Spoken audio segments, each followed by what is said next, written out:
Hello. Good day. I'm just playing some Black Mesa for a change. Kind of my comfort game. Especially the intro is easy to talk over. We can switch to Zelda or something else later.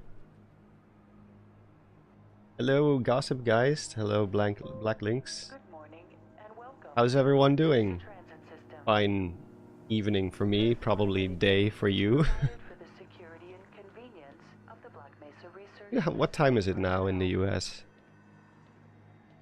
The time is 8:47 a.m.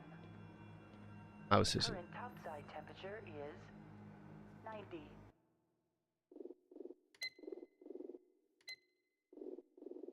yeah, that's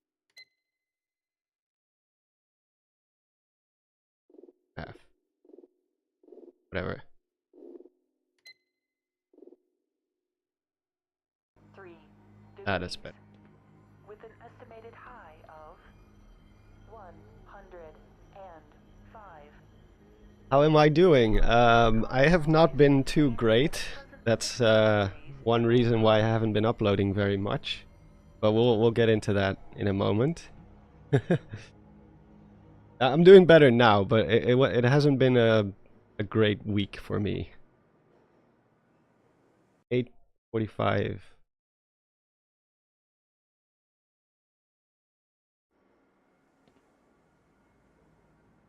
Man, time zones are whack. Never heard of it. What's the plot? Science gone wrong is the plot. Inbound. I can give some exposition later. It's amazing. This is one of those games together with like, I have a couple of games like Ocarina of Time, this one, and High security area. the Metro series. Where it's like games that I play yearly almost. Return to the central Like, transit hub in I will finish this game at least once per year, and if board not high more. security train. If you have not Yeah, yet yeah. Germany is the same as the Netherlands, I believe. system, you must report to Black Mesa personnel for processing. Was just watching your Twilight Princess streams, my comfort videos, when I got the notification from this live. So hello again.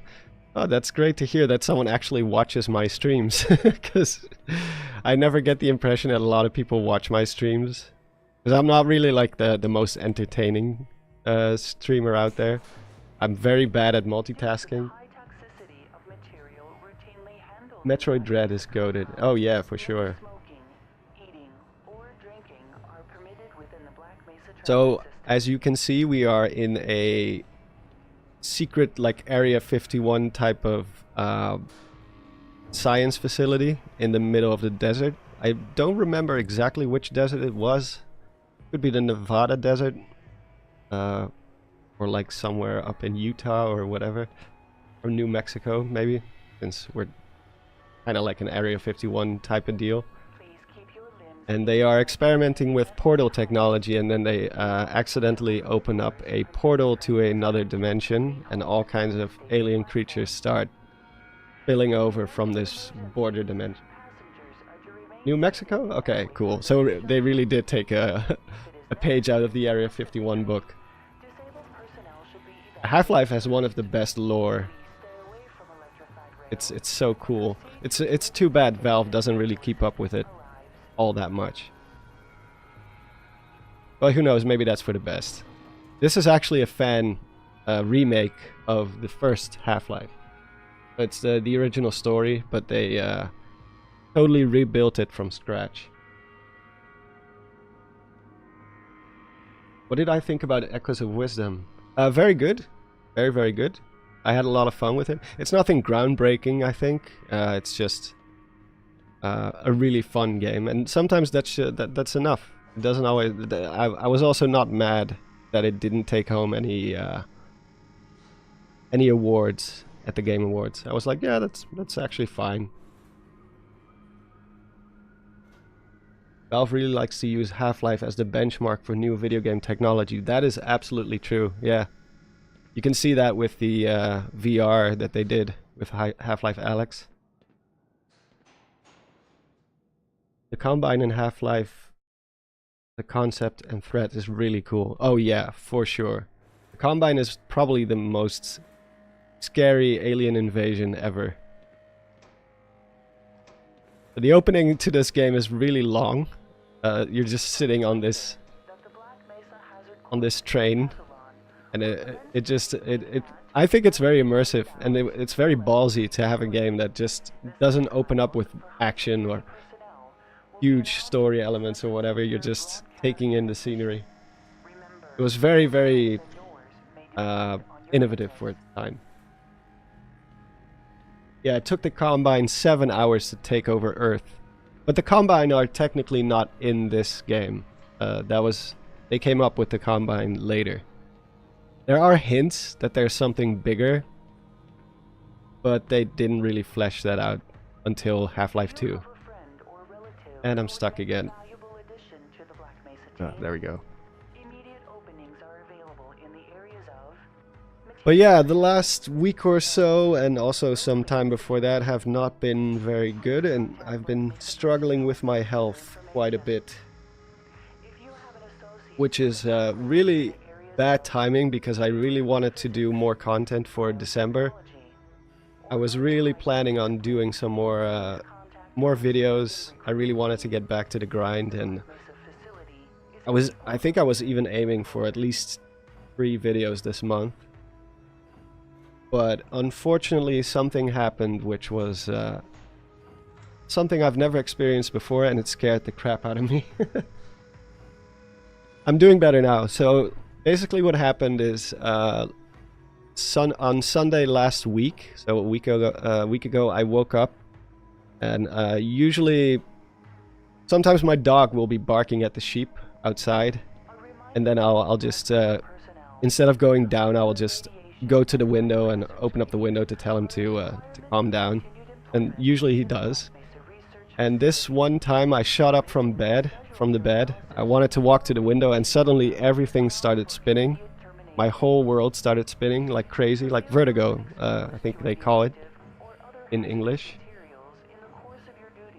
But like the really bad kind of vertigo, the kind where your balance is totally screwed up. And my first thought was like, I'm having a stroke or something. I'm having a stroke or something, like I have a brain tumor or whatever. This cannot be normal. That's how it felt. Like I was sitting up in my bed, and it just felt like I was falling down constantly. So your whole balance is basically, your brain is getting the wrong information. It's telling you that you are spinning, or that you are falling, or that you are somehow in motion while when you're not actually. And yeah, that was really, really, really, really scary for me, because I'm kind of a hypochondriac when it comes to medical issues. Good day, sir. But yeah, it turns out my I don't know what it's called in English, but like the little organ inside your ear that regulates your balance.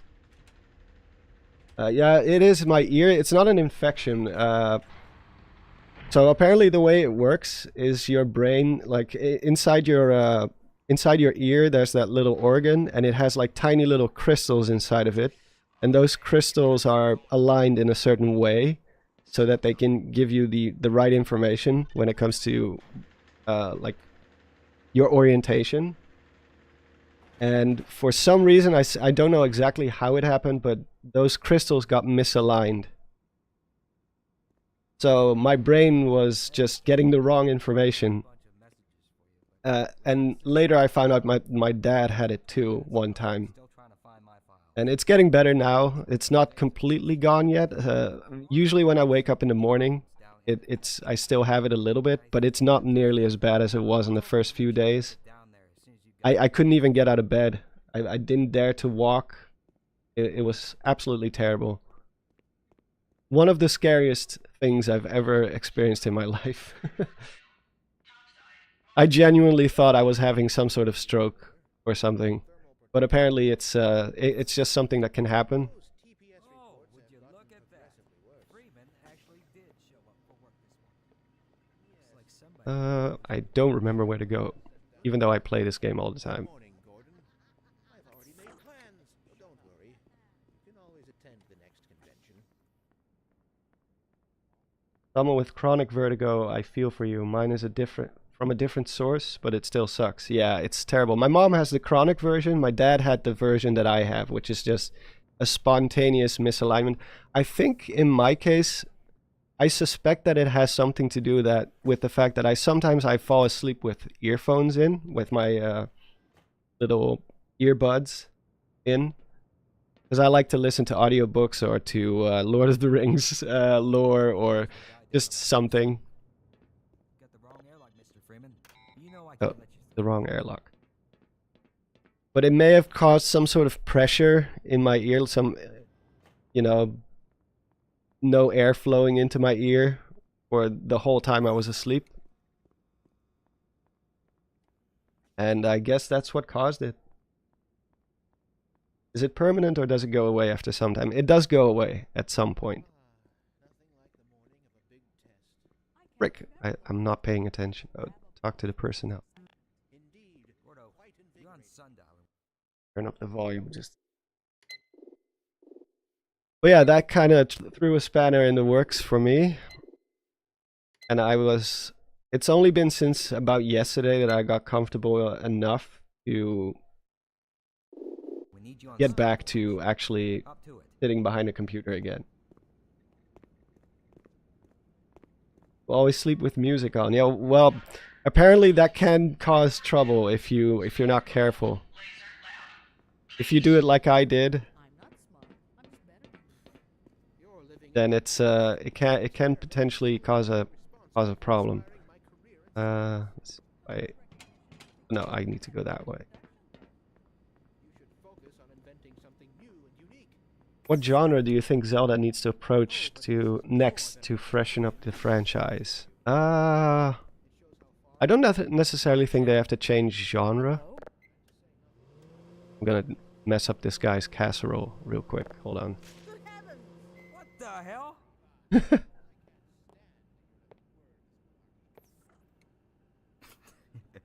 You think you can fix the vending machine too, college boy? We will never hear the end of this. Sure. Yeah, you best make like an atom and split. 'Cause, that was you know whose lunch. Did it go into the trash can? That was not my intention. Can you access the mail? Why do we all have to wear these Let's get- ridiculous ties? Let's get my suit so I can actually run.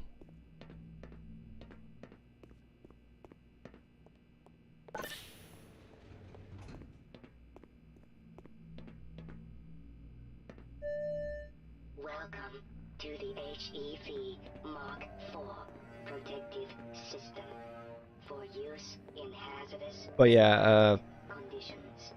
I hope I can still at least upload one video this month. Atmospheric We're already getting late into the month right now.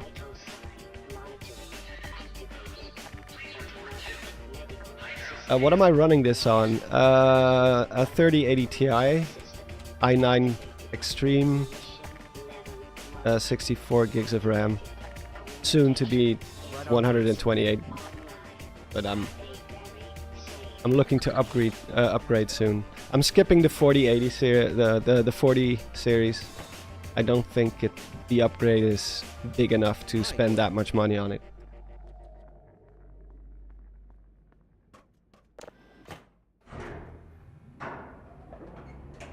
Favorite game I've played this year? Stalker 2, probably. Maybe. Oh. Well, obviously Echoes of Wisdom was really fun too, but I would say probably Stalker 2 was really fun. I had a lot of fun with that one.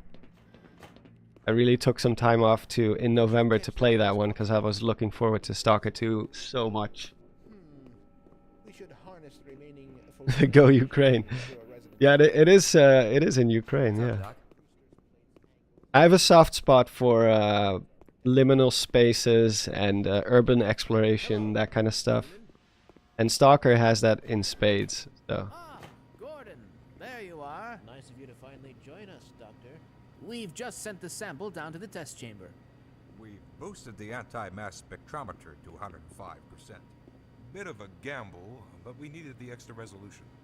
The administrator is very concerned that we get a conclusive analysis of today's sample. So this sample Again, is we went to basically some lengths to get it. a problem. The sample that they're talking about. Chamber. Right. Come on then. I'll walk you down.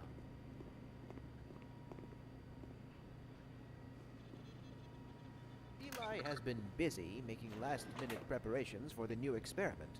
So this sample that they're talking about basically comes from Eli?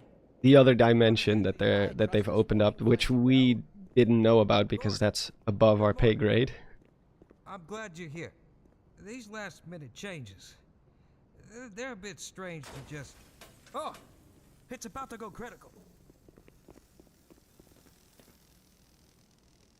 Good start. What in the blazes is going Did on I play with Tom our Clancy's equipment? The Division? It's one of the best atmospheres for never meant to do this urban in the first exploration. I have not played it yet, but I It's do nothing we can't handle ourselves, want to. Eli. The way you describe it, that would probably be my Run cup of along, tea, Gordon. yeah. We'll be Isn't that like multiplayer only though? Oh, I can just go.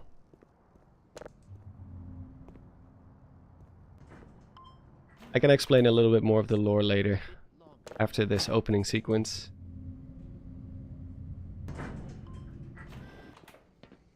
By Becquerel's ghost! The radiation level is off the charts.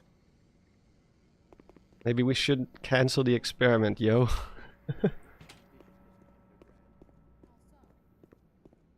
Oh, there you are. Everybody's been looking for you, hombre. Ah, here he is.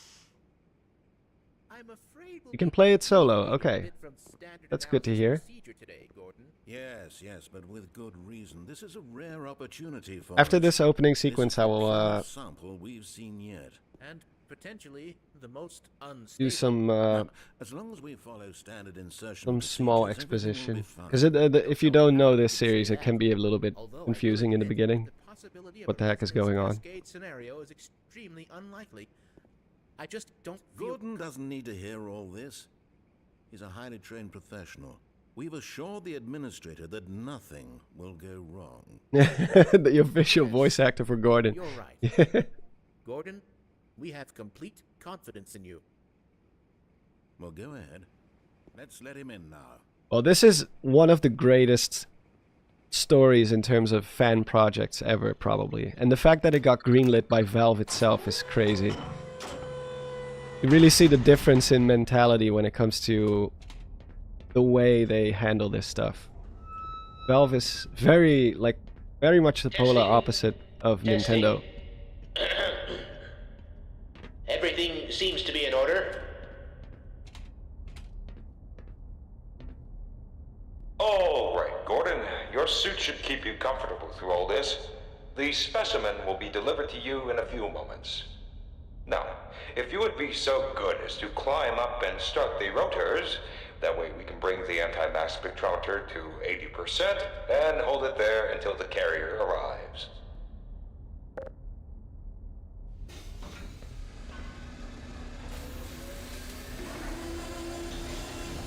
There it goes. Very good. We'll take it from here. Alright. Power to stage 1 emitters in 3, 2, 1. I'm seeing predictable phase arrays.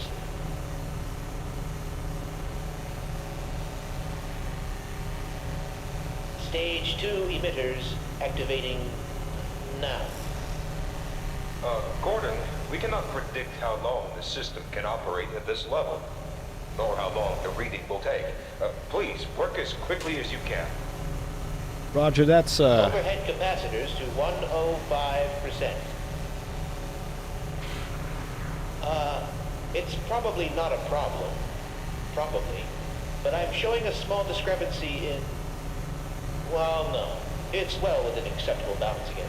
Sustaining sequence. We We've just been informed that the sample is ready, Gordon. It should be coming up to you at any moment. Look to the delivery system for your specimen. Freeman. Dr. Freeman. There we go. Standard insertion for non-standard specimen. Get away from the plate! Uh-oh. God. Shut it down. Shutting down. Someone get him out of there and shut it down. It's not shutting down. Move down!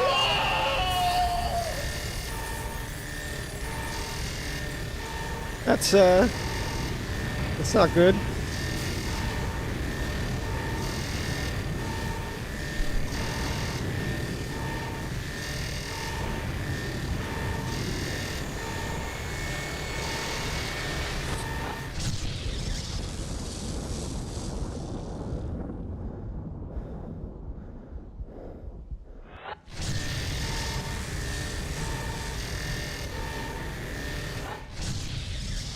Oh no, that's not good.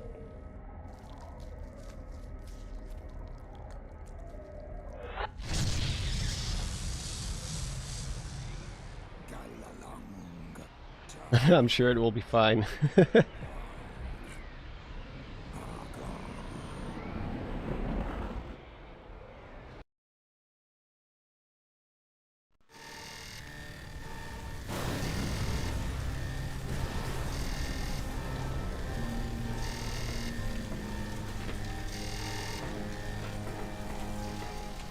Well, time to get out of here.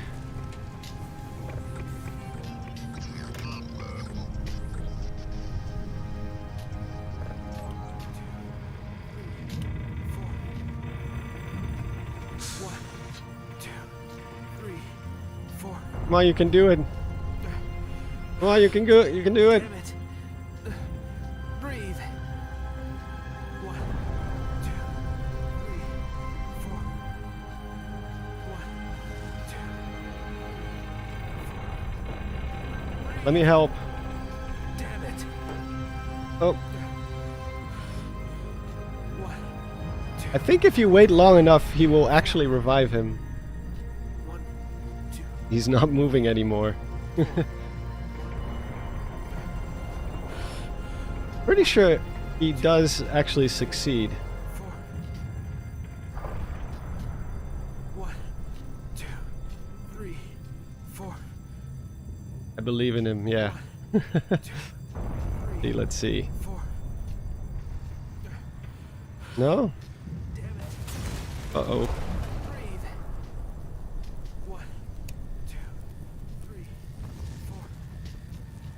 1. He doesn't look good, no. I remember from the first, like the original, I think he does survive. 1, 2, Maybe not. 4. Maybe I'm misremembering. 1, 2, 3. Attention. Security personnel to Sector C immediately. That doesn't look good.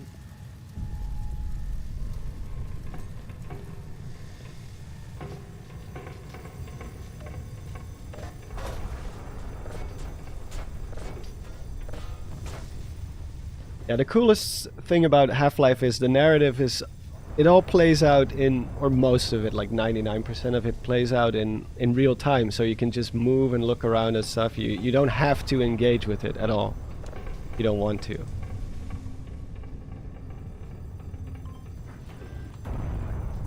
Listen, I tried to warn you. I never thought I'd see a resonance cascade. Is this Half-Life 3? Oh, I wish. By Schrodinger's cat. He's alive. Gordon! I like all the little Thank science God for puns that that they heaven make. suit. By All Schrodinger's the cat. phones are out. I can't reach anyone in the facility. You need to get to the surface and let Who someone could have know seen this that we're coming? stranded down Yeah. here. There's no Hey, Senor telling what Divine kind of Beast. danger is waiting. My God, what have we done? Fascinating. We should look into that. We can't afford to waste time. You'll need me for the retinal scanner. I'm certain the rest of the science team will help you along the way. And for God's sake, keep that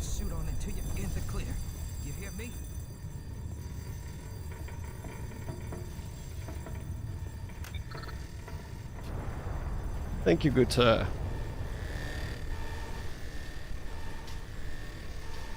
What is he doing? Oh god.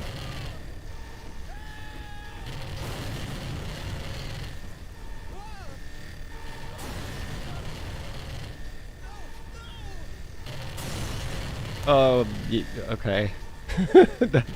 That's not good. Oh.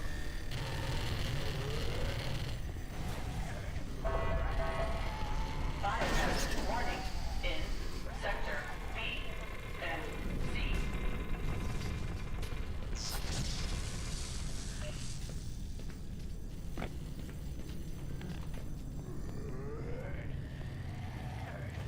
It's a zombie.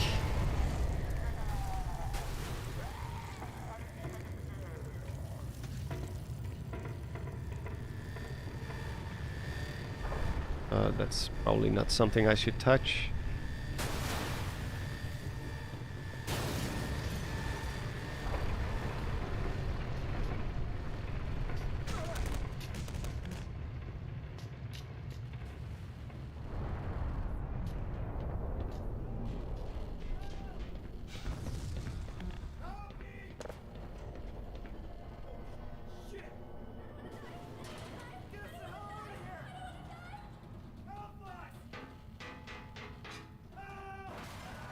Oh, well.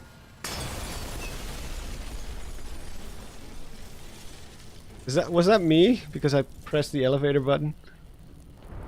The zombies in this game are so messed up and sad. Yeah, because they're just people being controlled by an alien parasite.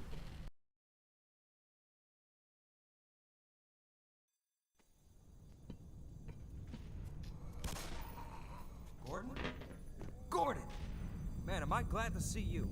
What the hell are these things, man? And why are they wearing science team uniforms? Because they are the science team. Alright, let's go. Yeah, so these are the zombies in this game. Which are basically just people who have this parasite on their head.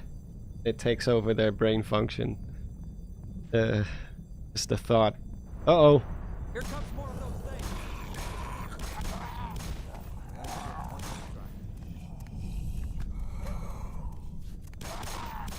Like that? Huh? Good job, man.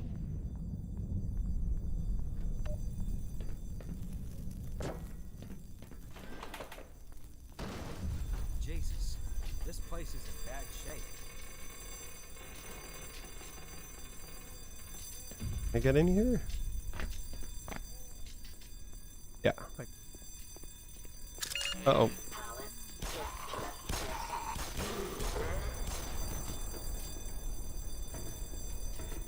Like the flood from Halo. Yeah, yeah, it's actually very much like that.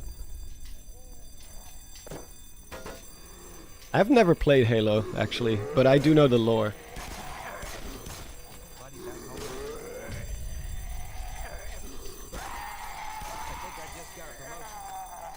I think I just got a promotion.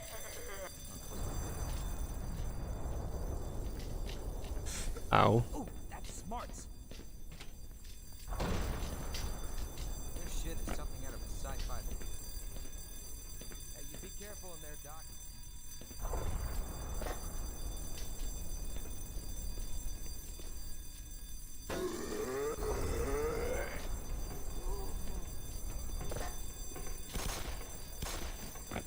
You eventually do get guns.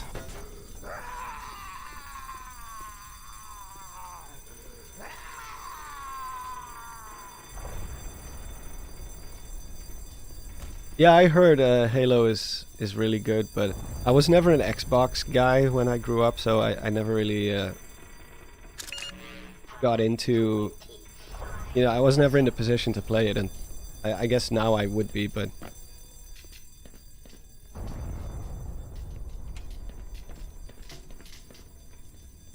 Is Halo still, like, stuck on Xbox, or is it, like, multi-platform now? Can you... Which games can you actually play? Oh, wait. Sorry, don't Doc. go that way. It's on PC. Okay. Oh. I think we have guests. Don't shoot me, man.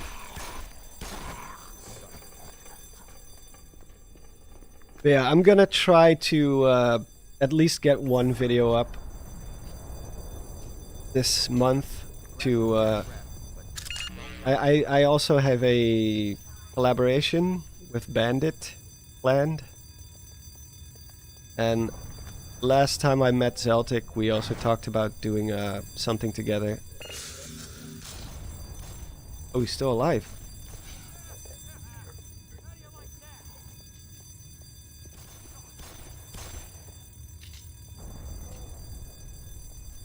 You feeling lucky?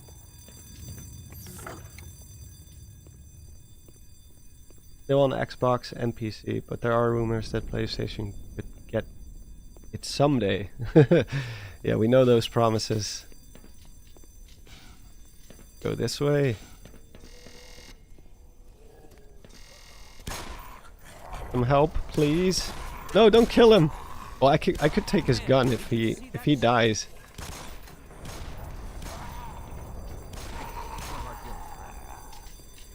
Hold them off while I reload. How can I hold them off? I don't have a gun, dude. This is my first time playing Black Mesa. No, I've played it many times.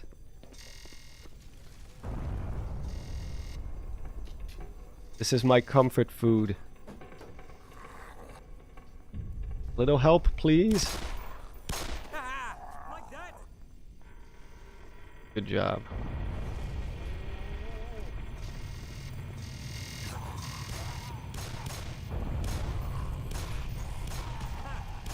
I think this is as far as he can go. Got another one. Okay, I'm gonna try to call for help. Actually, what's you guys' favorite game of the year? Oh wait, I totally forgot about Silent Hill 2. Silent Hill 2 is my favorite game of the year. Silent Hill 2 remake. Stalker is a very close second though. And Echoes of Wisdom was really fun too.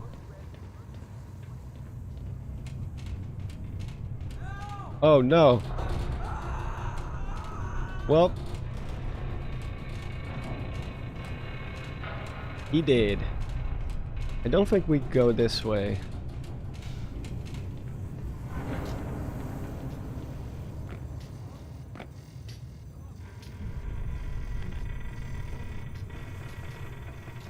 I do always get confused in this opening area. This is Sector C. Come on, you bastard. Pick up.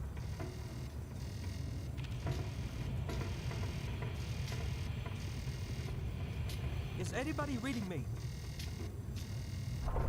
Come in, anybody. Soul Reaver Remaster, never heard of it. Somebody. Is that Anybody. Nintendo? Is it multi-platform? Come on. Soul Reaver is pretty cool. Jesus. Come on. I'll check it out. I've never heard of it, so Is there Oh. anybody out there? I can go into the vent.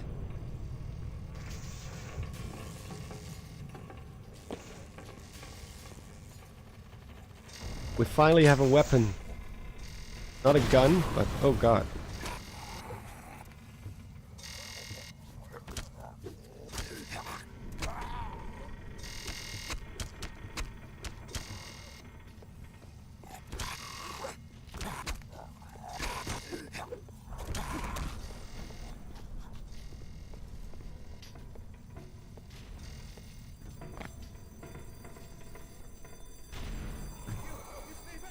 That doesn't look good.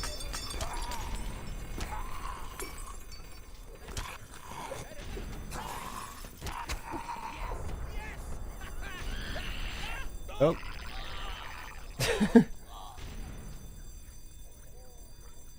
Well, he's gonna turn into a zombo.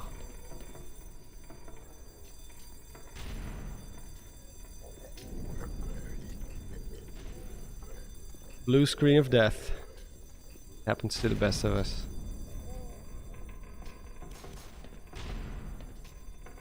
Echoes of Wisdom for Game of the Year. Not for me personally. I thought it was really, really good and fun, but there were games that just I don't know. It was also kind of short. You can't really, you know, compare a big open world game like Stalker to a more, you know, bite-sized adventure. But I thought it was really, really fun. It's one of the best, one of my favorite 2D Zeldas now. The music is good. It actually has dungeons again. I like the gameplay, which was probably my biggest concern. I was afraid that the whole summoning system was not going to be as satisfying as using a sword. But I thought it was way better than I expected.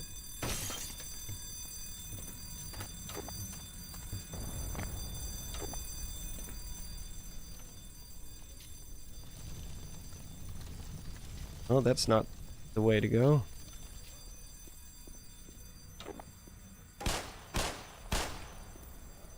I also am working finally on my big Majora's Mask video. Well, I'm not working on it yet, but I have all the tools ready to start making that video. But that's going to be early next year project for sure, because it's so much work. But I kind of held off on that big Majora. Like, it's going to be about what Termina is, what I think Termina is. And it's going to be one of my bigger productions since a long time, probably. But the reason I held off on it for so long was I never really had the tools to get proper footage. Oh jeez. Oh, I'm drowning.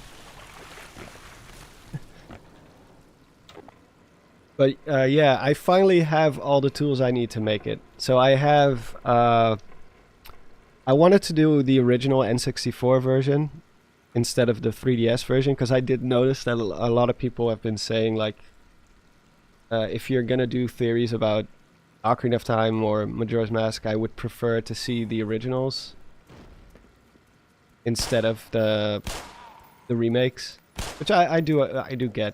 It's also nostalgic and all that kind of stuff. But I never really had the opportunity. I didn't have the tools to actually do like the free cam stuff that I normally do. And now I do. I got some of the programmers who made the Ship of Arcanian Majora's Mask version to make me a custom version, a custom build, which has.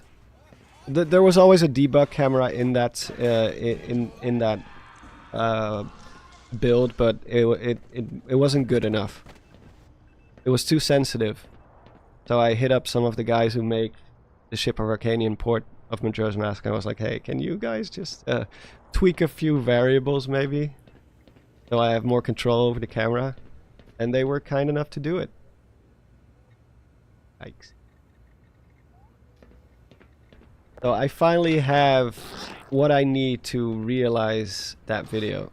So I'm gonna get to work on that soon too. I actually have a lot of inspiration to work on videos, I just haven't been able to due to my health. But now that I'm starting to feel better, I can get back to work.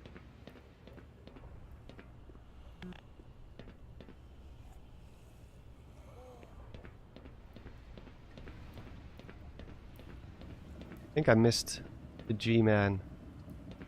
Maybe it goes up later.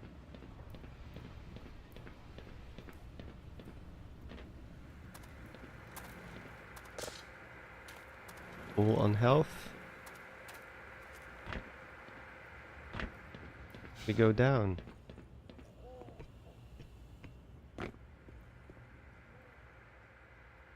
They should add that as a main feature. Yeah, I think they do, or they are working on it, but obviously the debug camera is not their biggest priority right now. They're more focused on just having the game run stable and adding all the other stuff, more gameplay related stuff. Because the debug camera really is mostly just for people like me, like us, I should say, who just want to record cool footage. Yeah, I'm very excited to work on that video. Because I've always wanted to do a... I've been making that promise to do a video about that for such a long time. When I made the video about the books, about the Zelda books and why I think they are canon, I remember I said something like, "Oh, its day is coming," about the whole statement that Termina is like takes place in a dream. And I never really got around to it until now. Yeah, I also get why people want to see the old ones. Oh, I do have one thing to make the footage look way better, is that I installed Narrow's texture pack, a high quality one. So you get the best of both worlds. You get the you know, the cool nostalgic old graphics and animations, but you also have some better textures, better resolution, better everything. Because obviously the originals were very old now. When it comes to like making like cool cinematic footage, they're not really suitable for it. Hello, Corbin.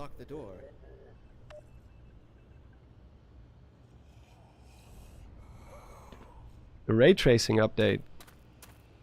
I didn't know they were working on that too. I could maybe show some of the footage later. Because it does look really good. With Narrow's texture pack installed, you really get the best of both. I think the guys even, the programmer guy who helped me, he even said something along the lines of, they will probably try to implement something similar as what they do in NoClip, where you can actually set keyframes to make the camera move. Because now I do have to do it all manually, so I have to steer the camera around. Lead the way. Actually, no, don't follow me. Go on ahead. I'll catch up. You're just gonna get in my way. Narrow himself is working on ray tracing. Okay, cool. Oh, with the recomp, yeah, I'm not using the recomp for this one though. I do think the recomp is more stable, I believe.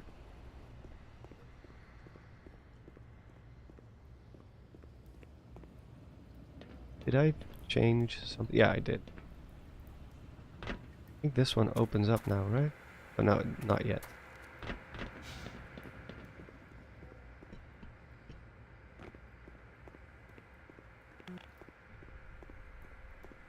There's something I have to turn on somewhere.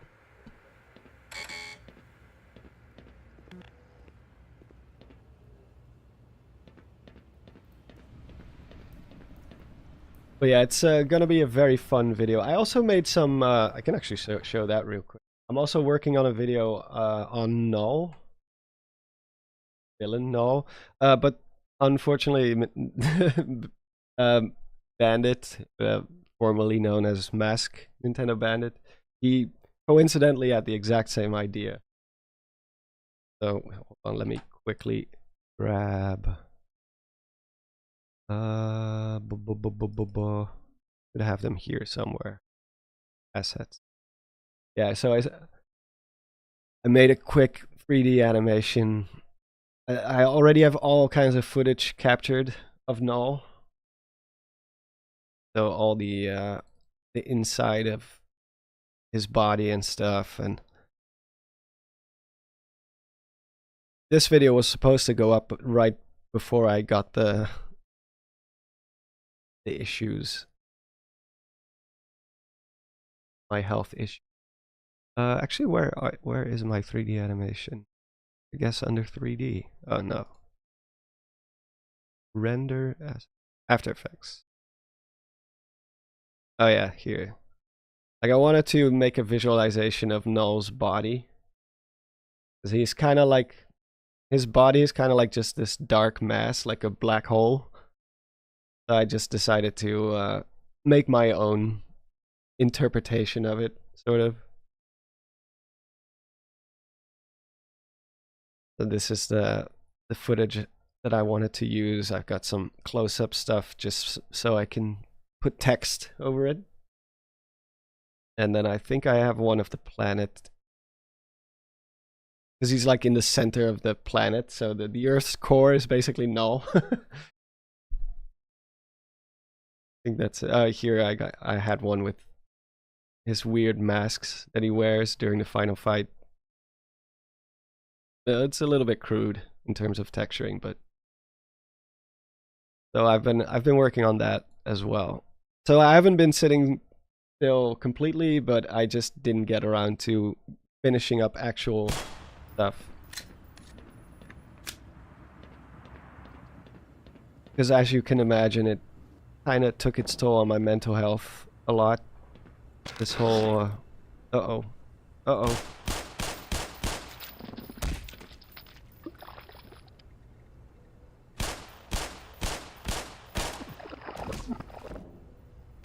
I don't have that many bullets left. Where do I go again? Forgot where to go. I'll just retrace my steps.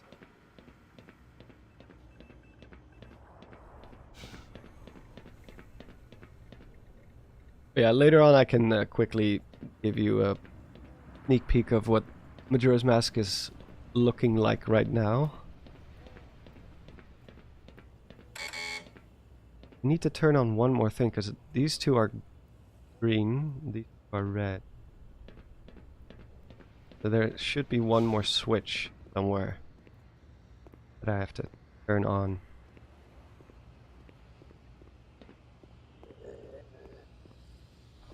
Wait, was that it? Oh.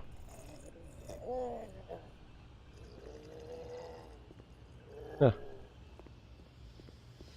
Cap C. This is so different than the OG Half-Life. I should revisit Black Mesa soon too.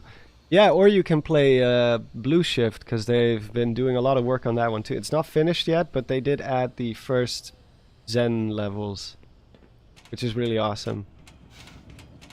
I have to go this way then. Oh, there we go.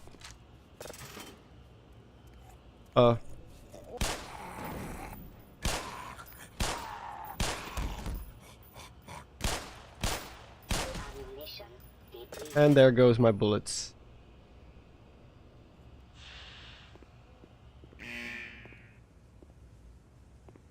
Sounds like that was fine. I have a hard time going back to the original Half-Life now, because this game is just so polished. They did such a good job on it. I'm sure there's going to be Half-Life purists who are like, blasphemy, how dare you, but I genuinely think that this is one of the best ways to play Half-Life now. Oh God!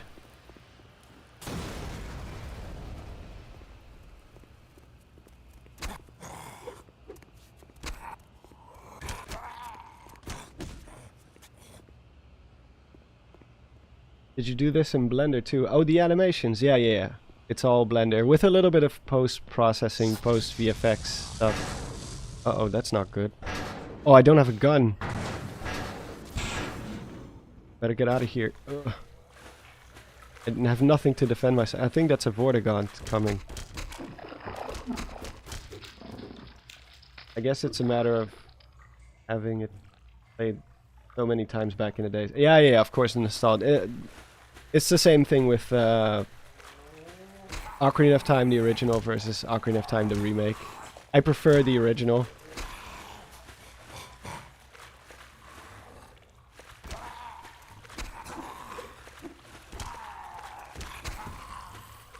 And I'm sure that is partly due to nostalgia. Partially.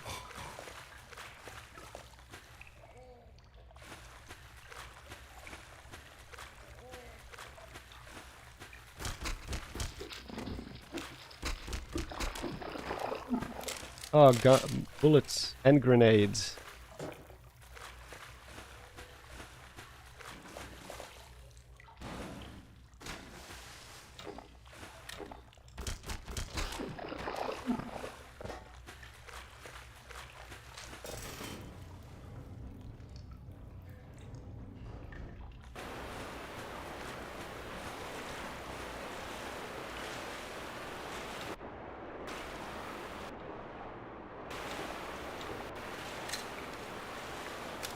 Well, let me go up. Ah, there we go.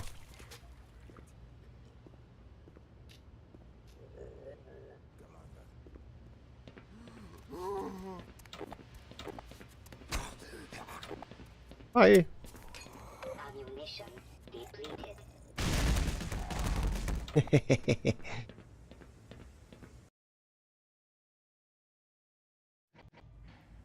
Blacklinks, you had COVID last week. I always forget that that's still a thing.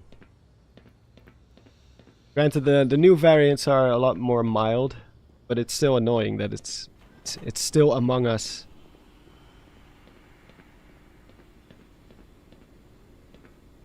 The Natos. Charlie was actually visiting me this afternoon. He almost robbed my house. Came to check up on me.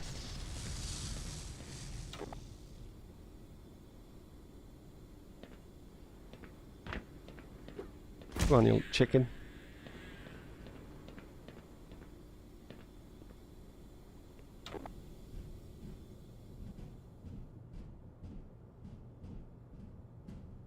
You almost stole Dino, yeah. Oh, little Dino.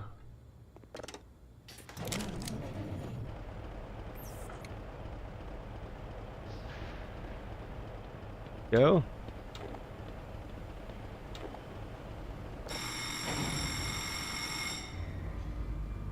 There we go. Are you interested in the new Elden Ring game releasing next year? Yeah, I guess I am. I mean, if it's Elden Ring, I'm gonna probably play it.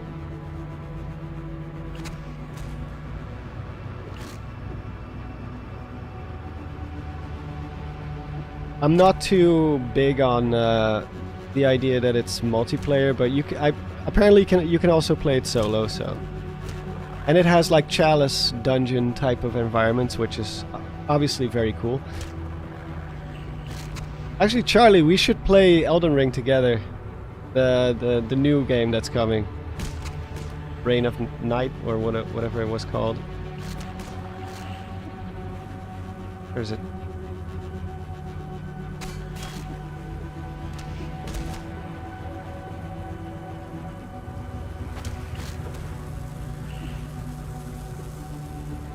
Oh.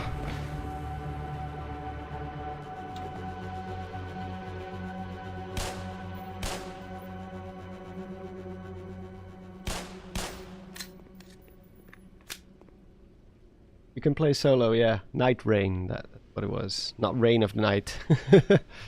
Night Rain. Thank you for your bullets, sir.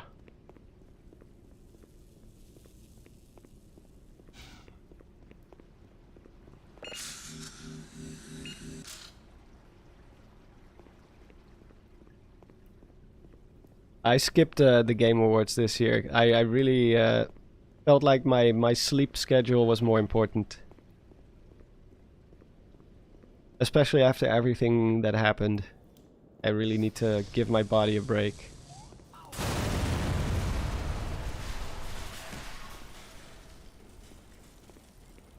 I would have loved to see it live. Because I do like the vibe of it.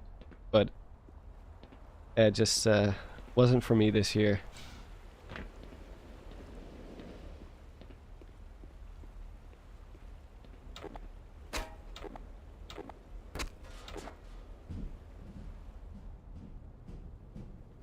Charlie, is that you? Hey Perry, that's been a long time.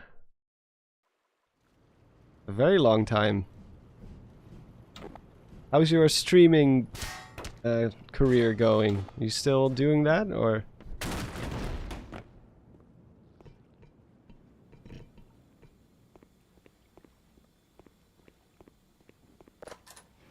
84 years. It sure has.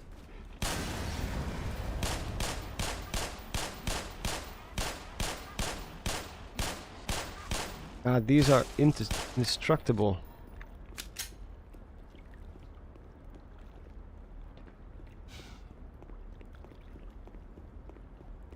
I'm also thinking about maybe doing a little mini series for Tears of the Kingdom, because I kind of want to get back into Tears of the Kingdom lore a little bit. Especially now that we have Masterworks. The translations are starting to become more and more complete. So I kind of want to do something with that as well. Because I do think there's still a lot of potential for theories. Fortunately, I'm not have that up anymore. I'm too busy with work. I miss it. Oh yeah, well, the work is always more important at the end of the day. Streaming really is like hard. If you really want to make a career out of it, I mean, you either have to hit it big very quickly, very early on, or you're gonna be struggling. I don't even know how people like Charlie do it. How just running a company and then on the side also stream multiple times per week. I'm struggling to get one stream per week. Been almost a month now for me, maybe more. Time kind of flew by for me, even though I was not having a good time. But like, oh no, it's already December.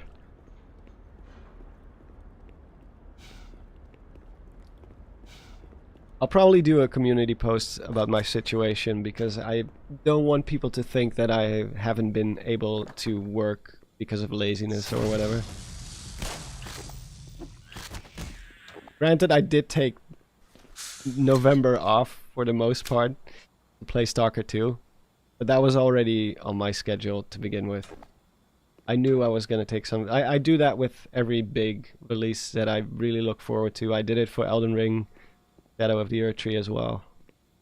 And of course, Echoes of Wisdom. Although that one took me barely a week. I think 4 days to complete. Old age.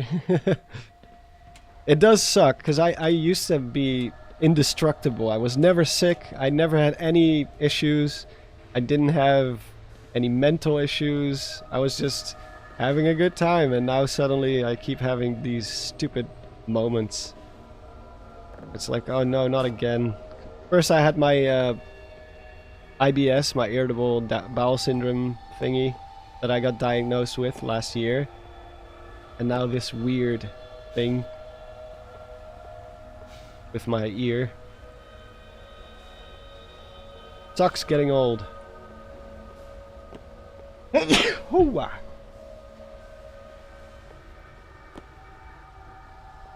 The harassment of his viewers keeps him going.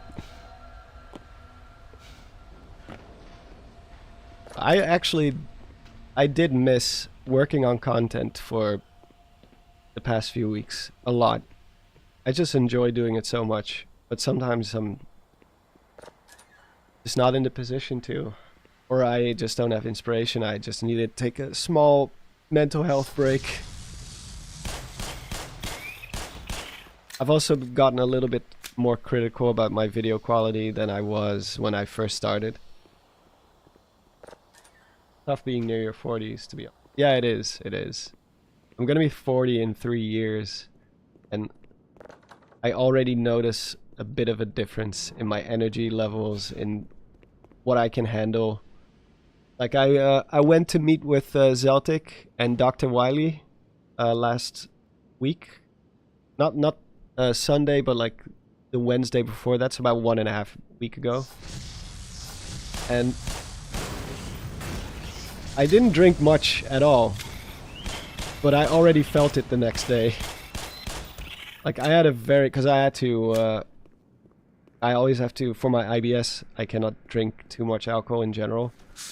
So I think I had like, I don't know, 3 beers, and immediately the next day I already feel like I wake up stiff, and maybe it's also you kind of build up a resistance to it the more you do it, but not me.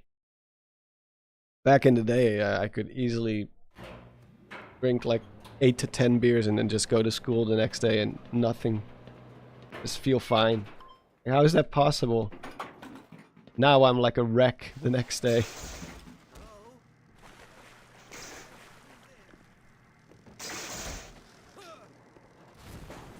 Oh no! Got sucked up into the ceiling. Oh, thank you, Black Lynx. That's great to hear. I do prefer quality over quantity, but at the same time, my upload schedule does need to go up again a little bit. When it's at least when it's something that's not out of my control. Like the past week, obviously, wasn't really something I could change. All I could do was rest. Let my ear do its thing. I would have let you in. Everybody's heading for the surface, but I think they're crazy. If we stay Bye, put, random science dude. someone is bound to come and rescue us. Right? Yeah, about that. So you're gonna notice later, the military does come to this facility to deal with this problem, because obviously there's an alien invasion going on. But they're not exactly friendly to... Let's just say that their orders are to fire like shoot to kill indiscriminately, including the science team.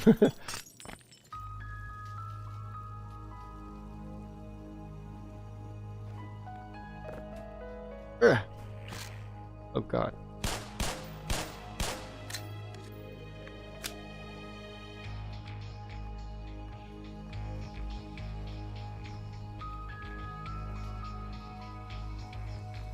I think I have to go... Yeah. Oh. Go away.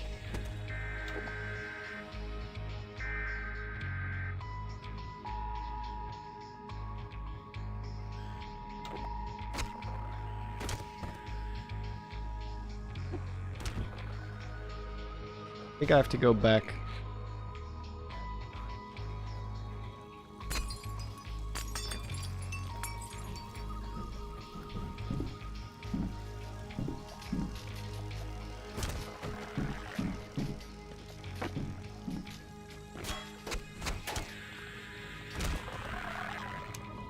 Flashlight is not very good.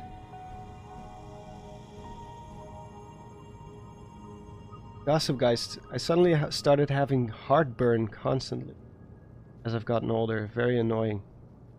Yeah, that is very annoying. Heartburn is the worst.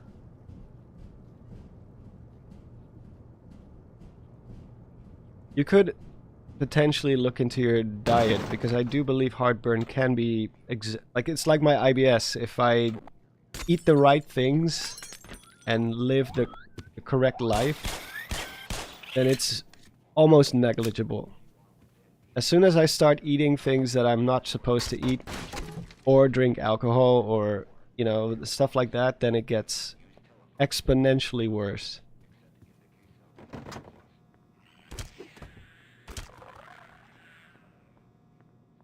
Like, most of the time I'm not really having that much trouble with my IBS. It really is my body just telling me, like, hey, dude, can't do that anymore, man. Power 30%. Get fat, Barry. KFC is a life changer. There is. Oh, well. Scientists are not very good at surviving. I'll just let this play out for a bit. Also, I have to quickly go to the bathroom soon. Just joined. Did you already give the channel update? Yeah. I've been giving several updates just on things I'm working on, or things that I'm planning to work on soon. Some health issues I've been dealing with for the past week or so, which made it pretty much impossible to work for a while.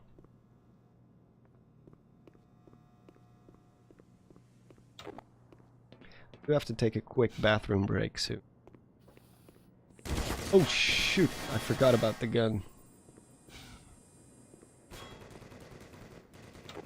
Power 50%.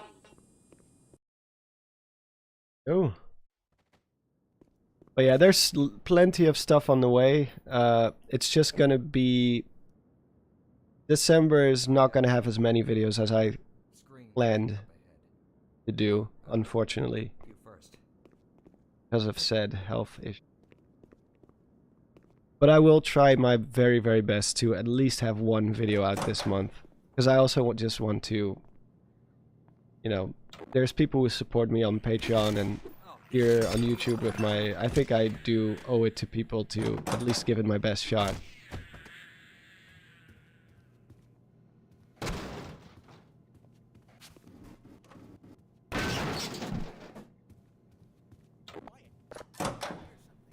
It could be help.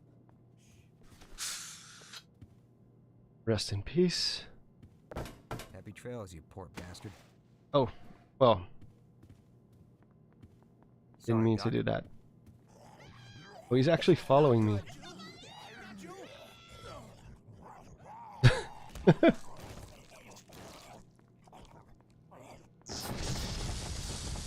Watch your head, Doc.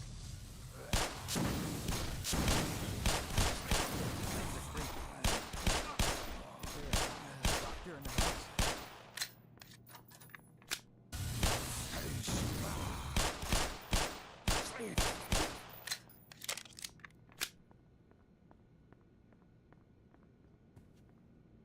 You owe us nothing. Well, I think I do. I think I do. I've had so many of my supporters.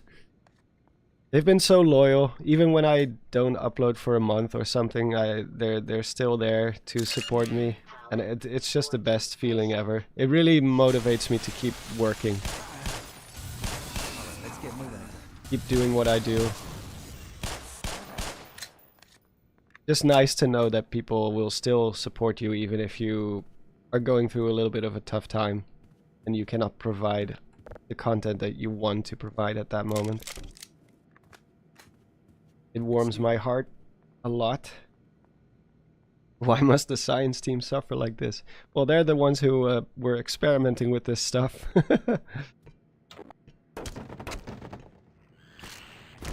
Just go away.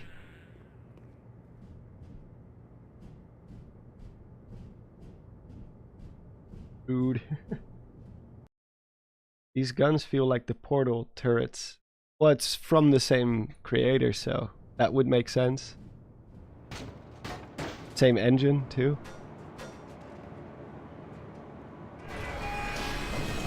Oh no, oh no!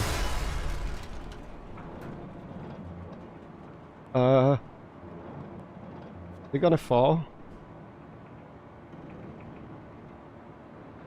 Maybe not.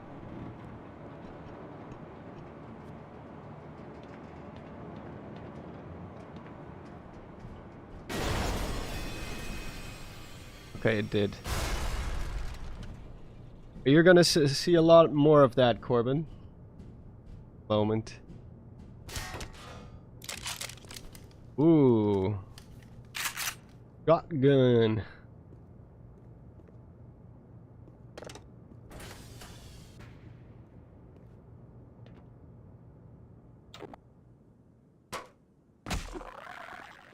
Oh, another one.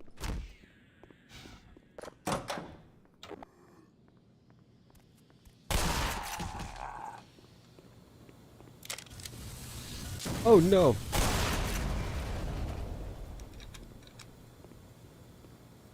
Got him.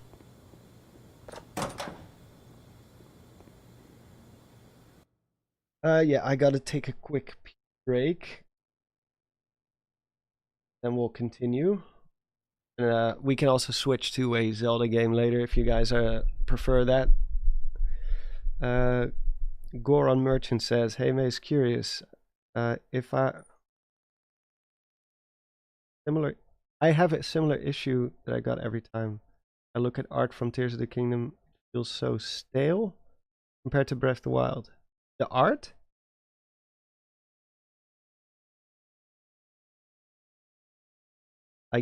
I get none of that creative juice from Tears of the Kingdom art. Oh, okay. I thought the artwork was one of the better things, probably. Like the artwork. If you do you have the book, Masterworks? Because there's a lot of good art in there. It's a beautiful book. I think it's even more beautiful than the original, like creating a champion, for Breath of the Wild. I think this book is really really good, and it has a lot of cool stuff in it too. It's a little bit harder to craft theories if you don't speak Japanese, because I'm kind of dependent on people translating stuff for me, or just in general translations from people, or I have to just Google Translate my way through it with my phone. Oh my god, is that a Zonai swirl? Yeah, some crazy concept art in Tears of the Kingdom. I still believe, even though I'm not the biggest fan of the story, I do believe that there's a lot of potential for theories, but it does require one little tweak to the way we approach Breath of the Wild and Tears of the Kingdom. And I'll talk about that in a moment. First, I'm going to take a quick bathroom break. So I'll be back in a few minutes. And then we'll talk more about Tears of the Kingdom stuff. I actually want to make a video about that for next week, about the timeline. Because I do have some ideas about the timeline that I just want to communicate. I'm not like in a way like I figured it out, but just in a way that I feel like it might be better to approach it in that way. Because the more you read Masterworks, the more you start to realize that the history is not really what it seems, and there's some pretty big indiscrepancies or discrepancies, inconsistencies. That's what I wanted to say. Yeah, I'll be back in a few minutes, and then we'll talk about it.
And I am back.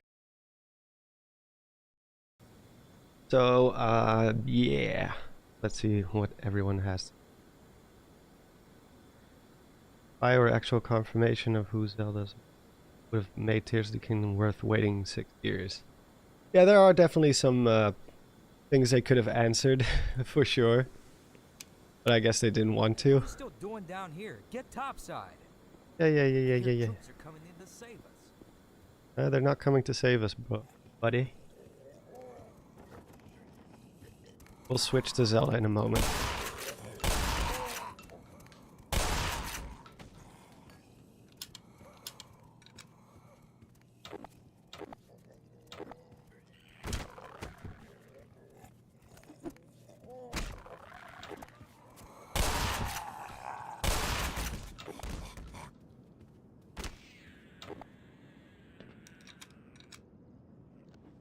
Echoes does so much more when Tears of the Kingdom had a whole layout and nothing, sadly. Well, Tears does do a lot, but it doesn't do much for the overall lore.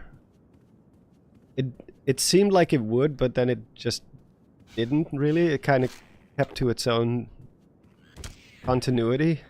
And I think that's one of the biggest things that we have to kind of... like, in order for Tears of the Kingdom lore to survive... because you can love or hate the game, but it's a very, very difficult game to tie into the rest of the continuity. And by extension, Breath of the Wild as well now. So, for me personally, I think it would be better if we kind of treat it as its own timeline, as its own continuity. Because everybody kind of assumes the way the timeline is laid out now on the Japanese website that the two games take place after everything else. And of course we had that that statement by Fujibayashi where he said like, oh, maybe it's a new Hyrule. But clearly he's just giving suggestions. I don't even I think even he kind of knows that they kind of wrote themselves into a corner, at least when it came to the timeline itself. So yeah.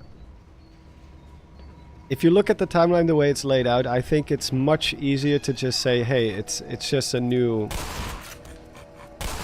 continuity, and the rest is just references and Easter eggs and all that kind of stuff.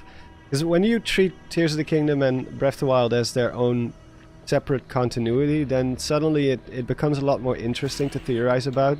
Because then you don't have all that weight of the previous games, you know? Because right now, especially when it comes to the Zonai, it's like the Zonai are kind of like a replacement for all the other races that came before.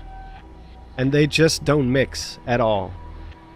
Like, are you seriously telling me that there was this civilization in the sky, and then you also had the Oka who also lived in the sky, and you had the Wind tribe who also lived in the sky, and none of these tribes were aware of each other? They didn't interact at all, they didn't know of each other's existence, all that kind of stuff. It's just like I said, the more you read Masterworks and the timeline it lays out in there, the more you realize that it just doesn't fit very well. So we either have to accept that there's an insane amount of retcons that we have to deal with, or we just say maybe it's an alternate reality, just like the Downfall timeline is. Because the Downfall timeline is a alternate reality. It's not a timeline as in like the timeline split after Ocarina of Time.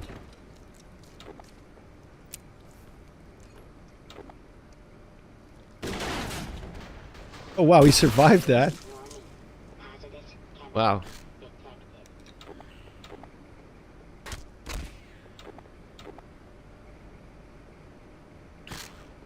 Well, if it's all in the future, then that's the problem. That we could have assumed that before, but now with Masterworks talks about the creation of Hyrule and all that kind of stuff too. It tackles the creation story. It doesn't really fit anymore with what we assumed before. it's very, or at the very least, it's very difficult. Now, I'm all for a challenge and trying to fit things together, but there comes a moment where you kind of have to accept that certain things just don't fit, and then at that point, you can either accept a retcon, which that's not my preferred way of going about it, or you can say it's an alternate timeline or an alternate reality where things just happen, like one that split off from the rest of the timeline very early on, before, right after creation, right after Genesis, basically. Yeah, this is Black Mesa. Spirit Tracks is the creation story. Well, Spirit Tracks takes place on a completely different continent with its own history and its own lore. It does tie into Wind Waker, obviously. I need that health.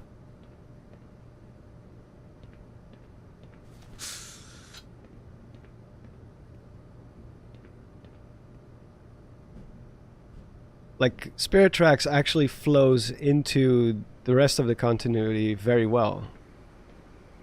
They set sail, they go out, they find a new continent, and they just establish a brand new kingdom of Hyrule. But in Tears of the Kingdom and Breath of the Wild, that's a lot harder because of all the references and the fact that some areas look very similar. You have like a building that's like almost one for one the sealed temple from Skyward Sword. So how do you explain that? Because it cannot be the same building. We know it cannot be the same building because we know the history of the sealed temple, or the Temple of Hylia as it was known before that. Like, we know that the sealed temple was destroyed, and they built the Temple of Time that we know from Ocarina of Time on the foundation of it. Or they used the foundation, or maybe just broke it down altogether and just built a new building. But the sealed temple is back in Breath of the Wild and Tears of the Kingdom again, and it looks way too similar to just say, well, it's a different building. Like, what are the odds of that? The springs are almost identical as well. So I just have a hard time accepting a retcon, and I have much less of a hard time just saying, like, it takes place in its own continuity. And since we're dealing with a multiverse anyway, that doesn't really harm the chronology of the series at all. Because it's already a multiverse. It's been a multiverse for ever since we've had 3 timelines, or technically 4 timelines to deal with.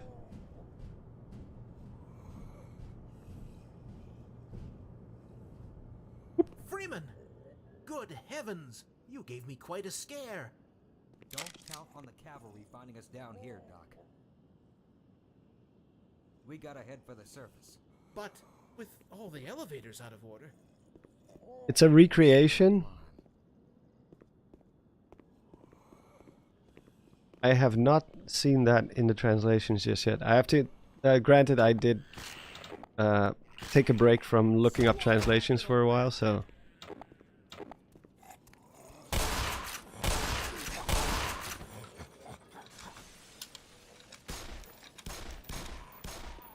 Yeah, at the moment I'm just more comfortable treating them as their own timeline.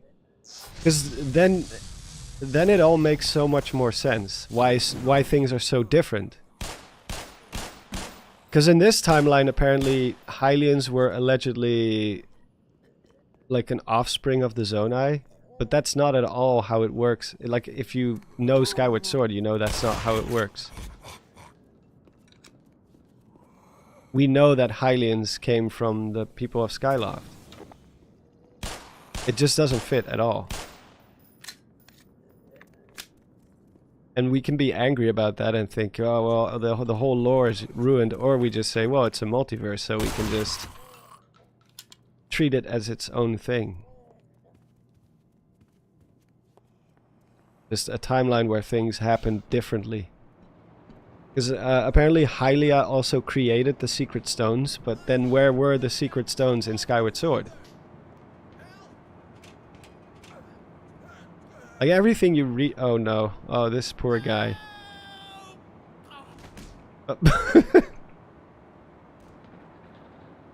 Well, another one bites the dust, including me. Oh, I survived that somehow.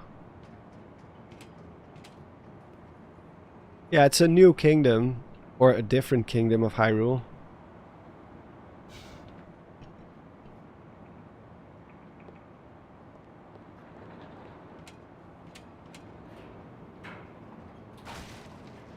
Let me see. Do I actually... I don't think I have to go down here. Optional. Yeah. Optionale. By random science person. Yeah, they don't like scientists in this series.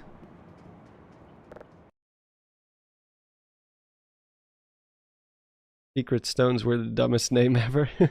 Why not sacred stones? Yeah, sacred stones would have been a lot better.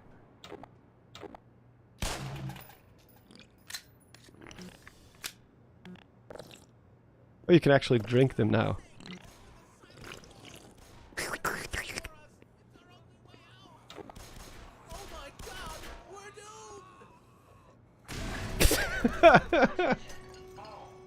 Jesus. These guys have no survival instinct whatsoever. He just ran into a claymore. Secret King? Demon Stones? But then again, Echoes of Wisdom did do something really creative with the lore again. So it's kind of a double-edged sword, because the existence of Null is very, very big for the lore in general. Because he is the original evil. As much as you want to call him evil, because it's kind of difficult. It's kind of a gray area. But like, Null is like the what will you call it? Like the anti-life equation. But he just wanted to be left alone in his void, and then the goddesses came and they were like, nope, we want life to exist. But I don't want life to exist. Like, he's evil, obviously, from the standpoint of everyone who is alive, but...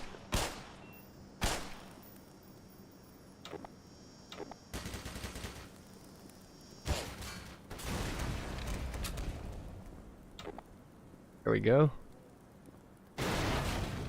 I love that we're already have the Tri or the Zonai type of theories. Where did you get that one from? Is that from Bandit? Because I did hear that as well. I don't fully agree with the idea, personally, but that's just me. I think there are better options to go for. I think the Tris are more in line with Phi. They're just like these creations made by the goddesses for a very specific task, and they don't really understand human emotions. They're almost more like computer programs, just like Phi is.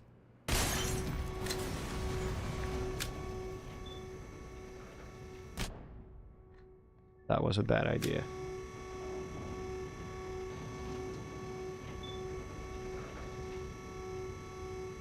Yeah, well, that's kind of Bandit's big strength, is that he dares to go where other people don't dare to go. God.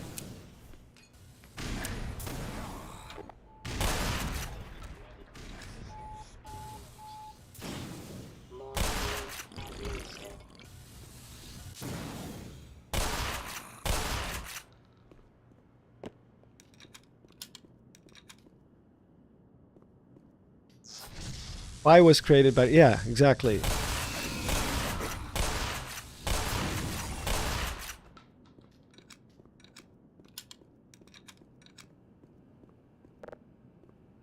I get something?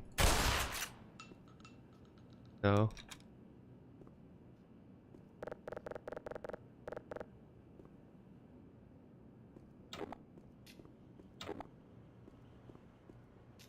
Well, that's the thing when you're taking like risks with your theories. If you're more like a little bit wild with your theories, it's gonna be either hit or miss. Whereas if you play it more safe, then you might not make as big of a... Because he did have some very revolutionary ideas. Like the fact that the Master Sword in Wind Waker is a replica, that was a brilliant theory. I never even thought about that. And it's so obvious too, because when Link travels back during Ocarina of Time, it's very obvious that he still has the Master Sword on his back. So the Master Sword goes away. It's removed from that timeline. So how can it be in the Wind Waker? It's one of those observations that someone was bound to make at some point, but, you know, he happened to be the first one to do it. As far as I know. Maybe there's a Reddit thread somewhere that already mentioned it before, I don't know. I doubt he's the only person who ever thought about it, but still. He was the first one to flesh it out into a proper theory.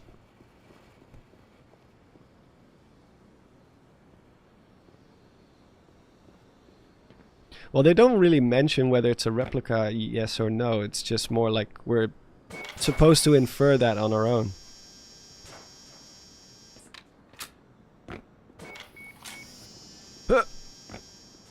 Bye-bye. Minor lacerations detected.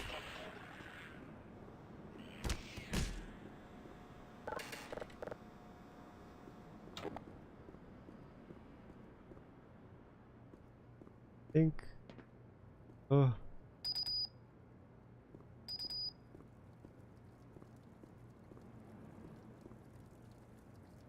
Careful. Don't cross the beams. Oops. And I'm dead.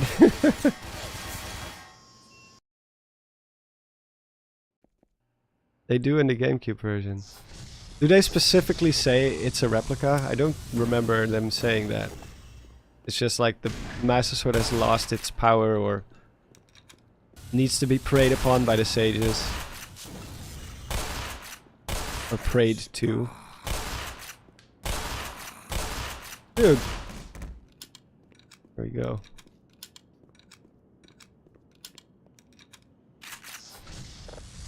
Ah, take this cup. Which Half-Life is this? This is a remake of the first Half-Life.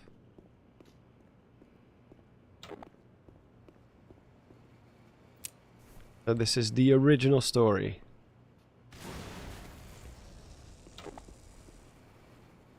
Yeah, I should.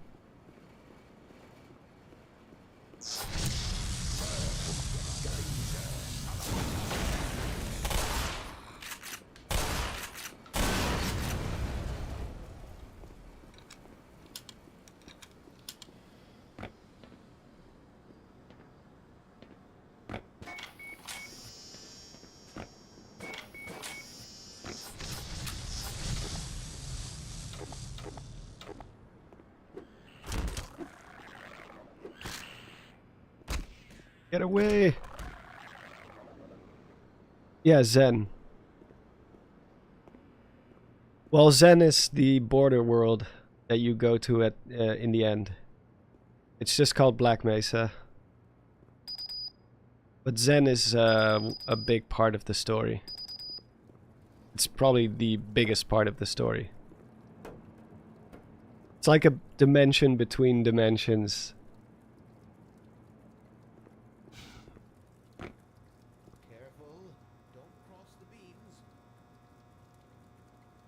I'll try my best, but it's slippery, yo.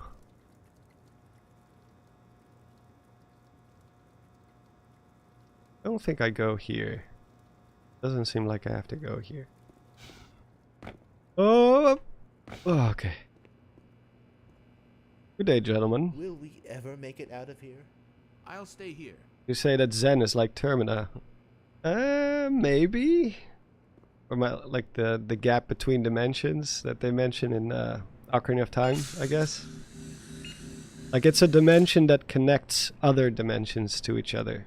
Don't you think we should wait here for a while? Power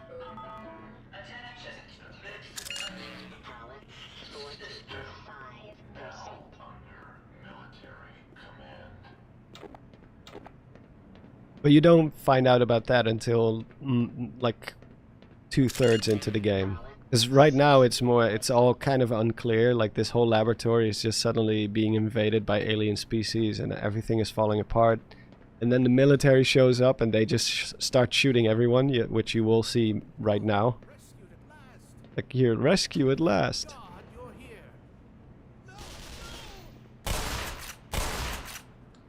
Oh, I saved him. I never save him. Ah! I don't think I can last much longer. You don't look so good, man. You have like secure the perimeter. quite a few bullet holes in you.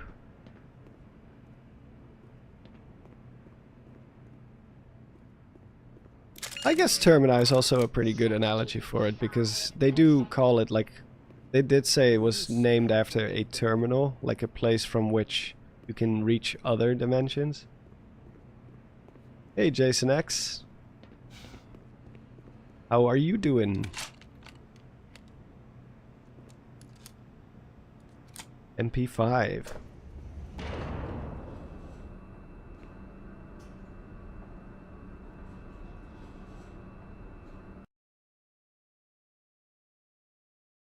I wanted that third Sheikah tribe so bad in Breath of... Well, there is still an unknown tribe for sure.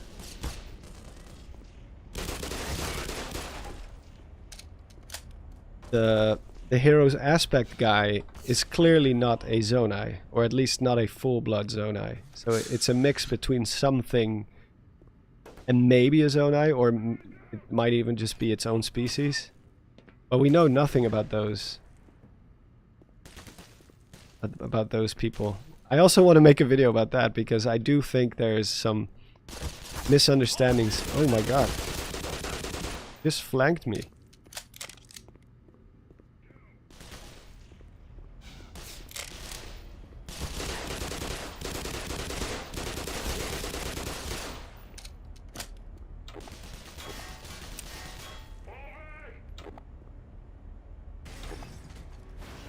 Did I get him?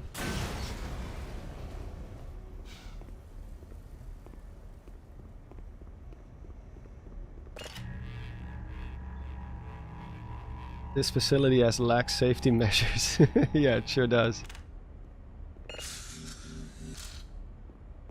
Yeah, I also want to obviously do some videos about the translations of Masterworks.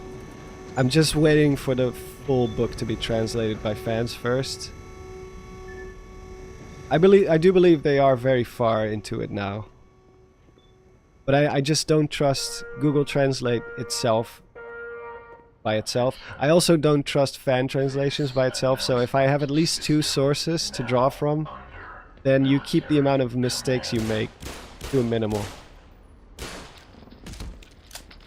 That's what I did for the for one of my other videos back then too, before Masterworks came out. I wanted to have at least 2 or 3 sources to cross-reference, or else you're gonna make mistakes, because Japanese is so nuanced. If you don't know the Japanese culture and the nuances of the Japanese language, then it's going to be very difficult to know exactly what they mean. Certain concepts just don't exist in one or the other when it comes to languages.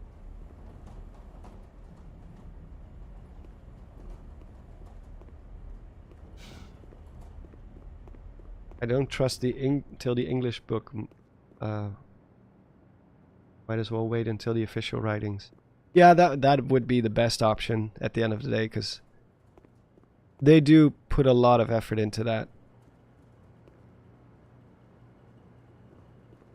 I obviously I spoke to the guy who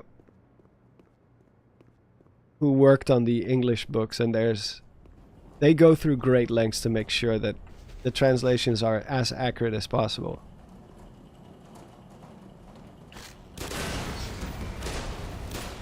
through both native speakers and again multiple sources, multiple people looking into it.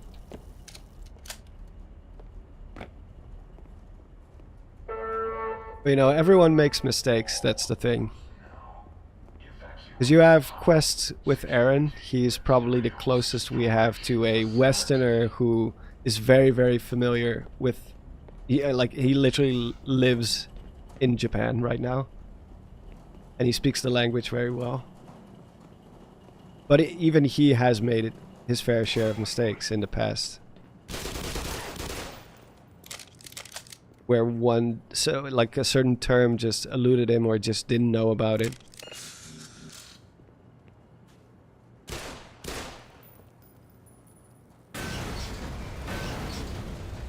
Will you be doing another video with Dark Horse for Masterworks? I might, yeah. If Patrick is up to it to do another interview, then gladly, yeah. Because I love that whole creative process. I'm sure they're working on it already. I'm quite certain that they're already working on the English version right now.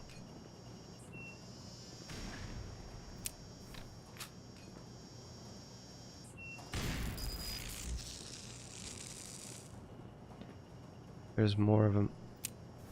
Ammunition depleted. The official translators also probably have access to the developers' original writings. Yeah, exactly. They absolutely do. Oh, how am I gonna do this? I'm gonna blow myself up. That's a claymore mine. If I touch that laser, I will be dead. And I don't have any more grenades. I'll just try it. That wasn't as bad as I thought it would be.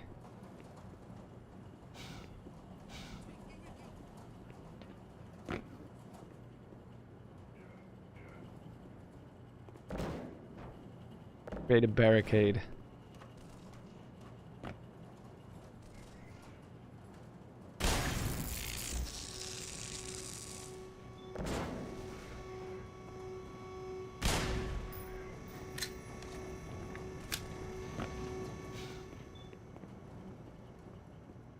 Alright.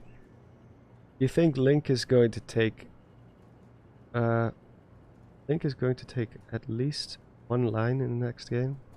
You mean, like, he will speak? I do think at some point they kind of have to, but... I mean, who am I to judge? He didn't even speak in Echoes of Wisdom, which is the one game where he is not the playable character.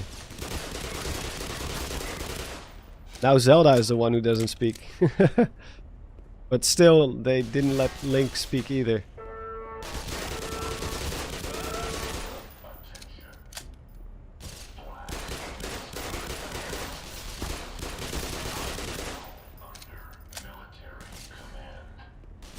Where?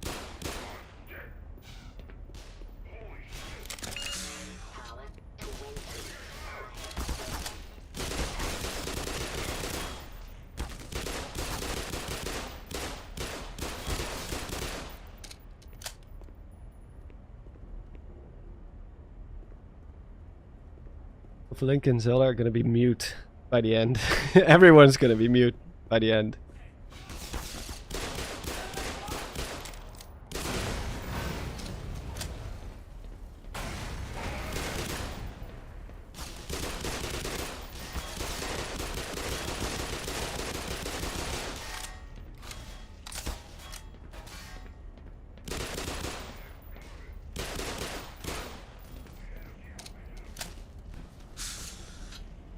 Oh, these guys are so annoying.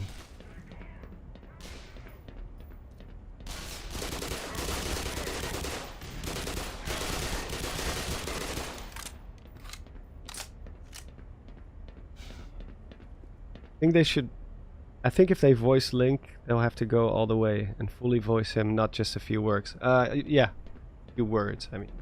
Yeah, I fully agree. Either go full, like, voice acting or just don't. I don't mind if they never will, but it would be at least cool to try it. And if it doesn't work, yeah, then, you know, next time we can go back to mute again. But if you never try, then you won't know if it actually works or not.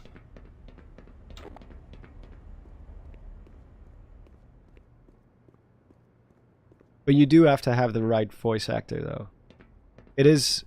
If they screw it up, if they get the wrong voice, if his voice is like nagging or annoying in any way, or, you know, like the cartoons, then yeah, it's not gonna... It's gonna damage the brand a little bit. That's probably why they haven't tried it so far.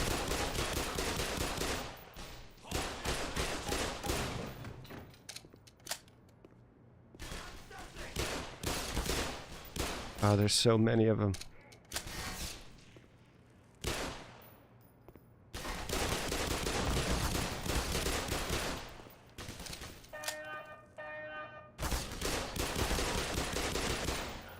Finally.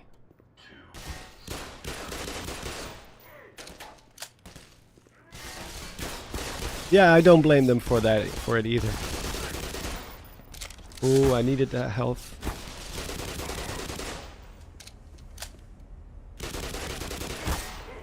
Jesus. Ow. Okay. I didn't see that grenade.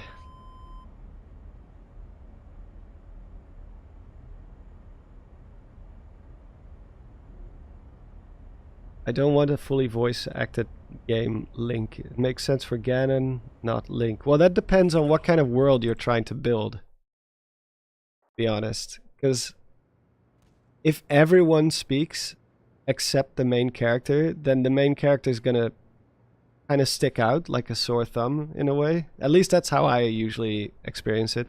To be fair, this game has that as well. Like in Half-Life, this guy that you're playing as, he doesn't speak, while everyone else does, but they kind of pretend that he does speak. So he's not really mute, but they kind of just pretend like, oh, you know, like, they will speak for you, you know what I mean? Like, what did you say? Oh, okay. Like, that kind of deal.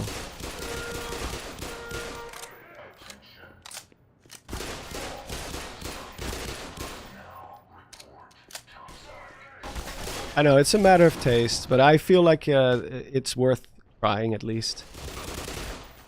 I think I'm probably not going to survive this. This side. Oh.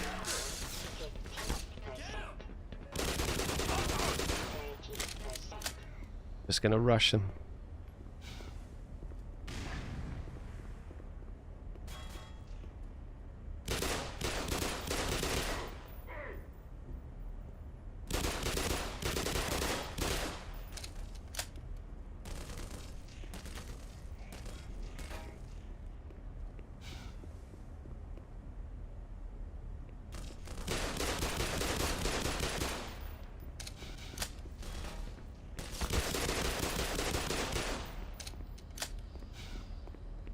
I think I got all of them.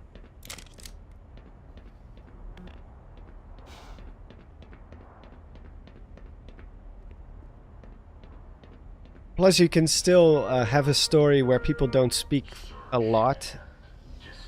Because they're like, if you saw Echoes of Wisdom, for example, there was a lot of text in that. If you have to voice act all of that, that's a lot of extra work that goes into it.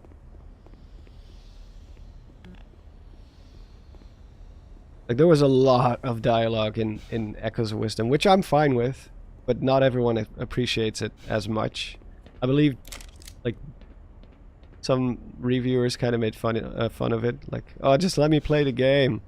Like, no, it's lore. Embrace the lore. Maybe a skip button would be a nice option. They want to make him a man of few words. Well, that is already a solution. I'm actually not. I've never played The Witcher, but how much does Geralt speak?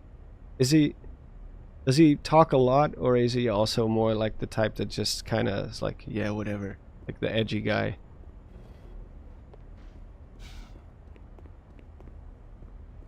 Let us play the game.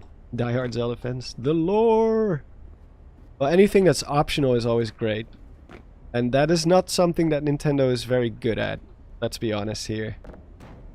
Nintendo has a bit of a problem satisfying everyone. They really want their games to be played in a very certain way that they want. So, no, like very minimal options when it comes to the HUD or the controls. Button remapping is still not a thing in most cases, which is just kind of archaic at this point. They would do well to accommodate more players. All the cutscenes should be skippable. They are skippable in, or at least the not the ones in Echoes of Wisdom, obviously, because that's like dialogue boxes. Actually, not sure. Ooh, we're going up. We're going to the surface.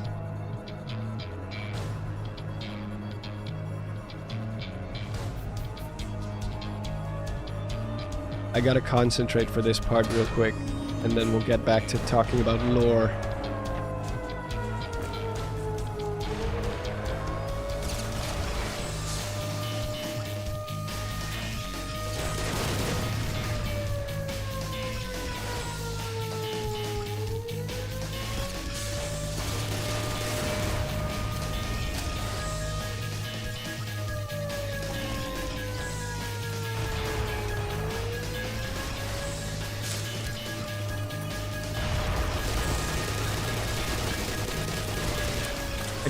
I don't think I have to fight these guys.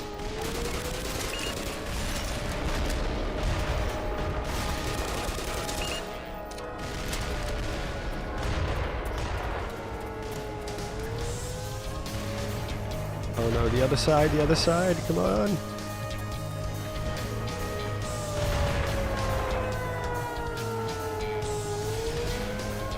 Okay, I'm out.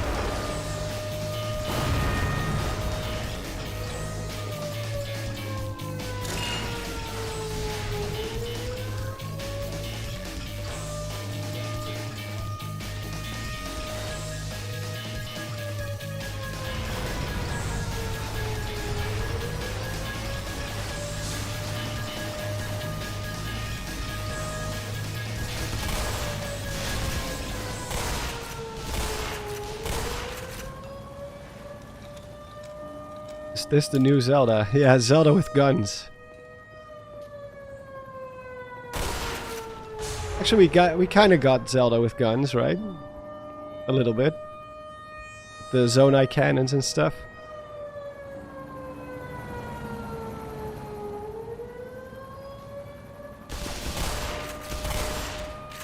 God, these guys are persistent.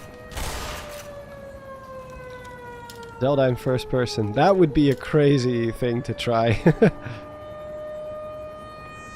I hope they never do that though. Zelda is best in third person. Although Ocarina of Time almost was first person. If it was all up to Miyamoto, that's how it would have gone down.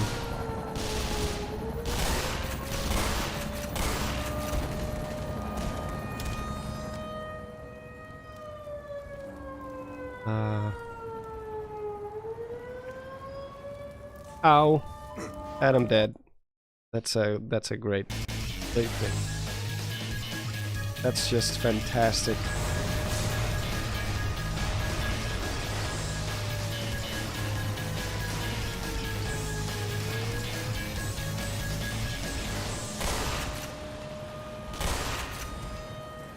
Better.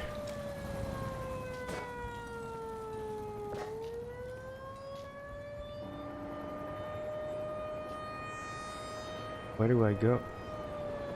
Not in.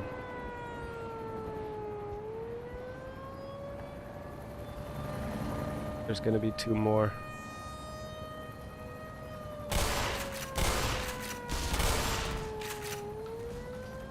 The Zonai are aliens. Yep. Yes, they certainly are. They have to be.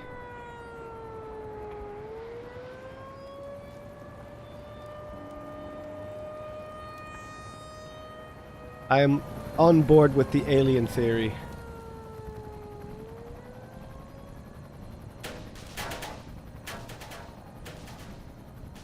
The Zonai are goats. Well, aren't they all like? Didn't they say that the, or at least that I'm pretty sure that's more of a theory, but the Zonai could all look like different animals. So, because Raru and Minoru are both siblings, they are more goat-like, but there might be Zonai that look like other animals, other animal hybrids. Say.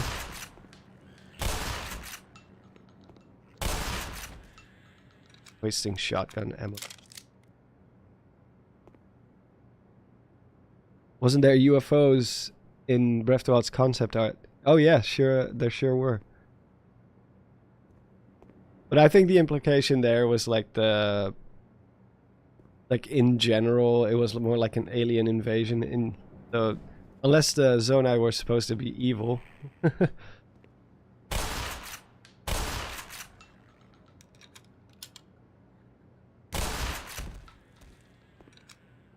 Bunny Link from a Link to the Past. I don't think he's a Zonai probably, but although it does maybe it's like it's linked to a similar concept.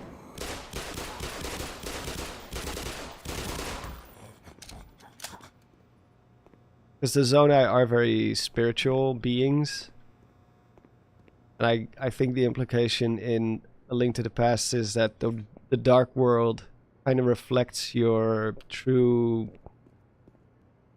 like, personality or something like that. That's why he changes into a bunny. How would you explain Duke Nukem? Saving the babes from the aliens in the overall timeline. I'm sure there's an explanation, Charlie. Sure there is. I've killed 12 dumbass scientists.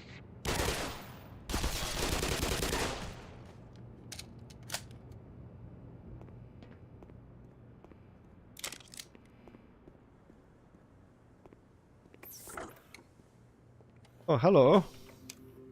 Well, so much for the government. Their idea of containment is to kill everyone associated with the project. Yeah, I figured that. Judging by your hazard suit, I'd say you were part of what went wrong. Isn't that right? Now look, if No. anyone can end this catastrophe, it's the science team in the Lambda complex at the opposite end of the base. With the transit system out, I couldn't tell you how to get there. Oh, is that why they're all shooting at me? Yeah. But there's an old decommissioned rail system. Yeah, the dark world somewhere reflects beyond your the true silent nature. That's what it complex. is. If you can make it through the rocket You test labs, phrased it you a might lot be better able to than work me. your way through the old tunnels to track down whatever's left of the Lambda team. You can trust them. You can trust all of us. Team Science!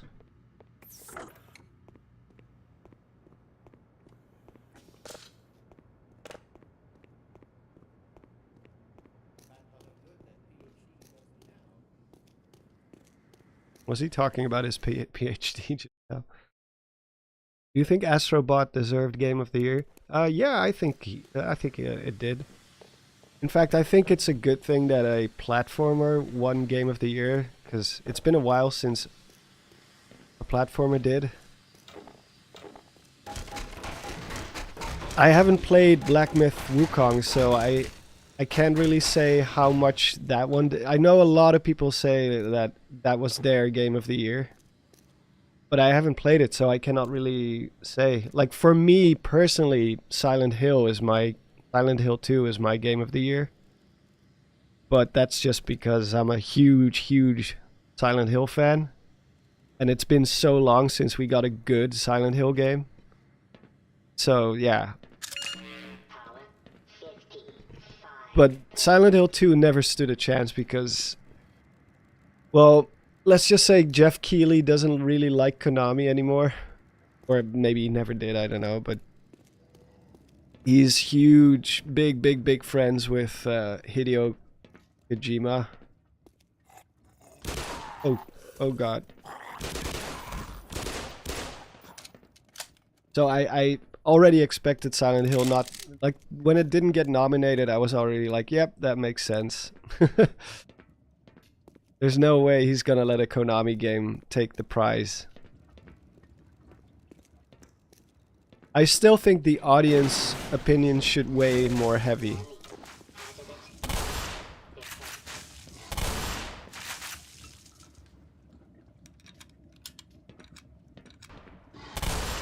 I think the fact that it's just a couple of people deciding who actually wins is a little bit sus. And it's just...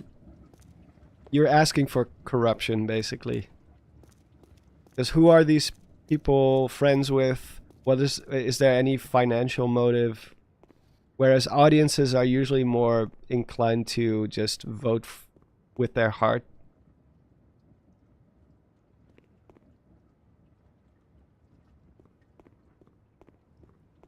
Which can be a good thing and a bad thing, obviously, because audiences can be a little bit more biased and more emotional.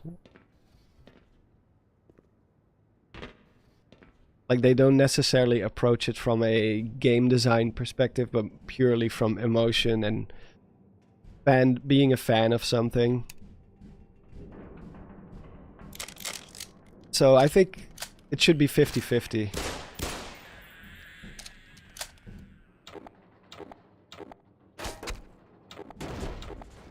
And not some conglomerate of people I don't know who vote on what the best game is. And then only have the player choice award, like as a separate thing. Because at the end of the day, the audience is the most important factor. We are the ones playing the games, and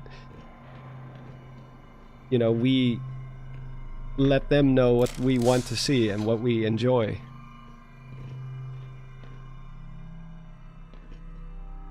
Yeah, how do you say that? Democratization. Yeah, exactly that.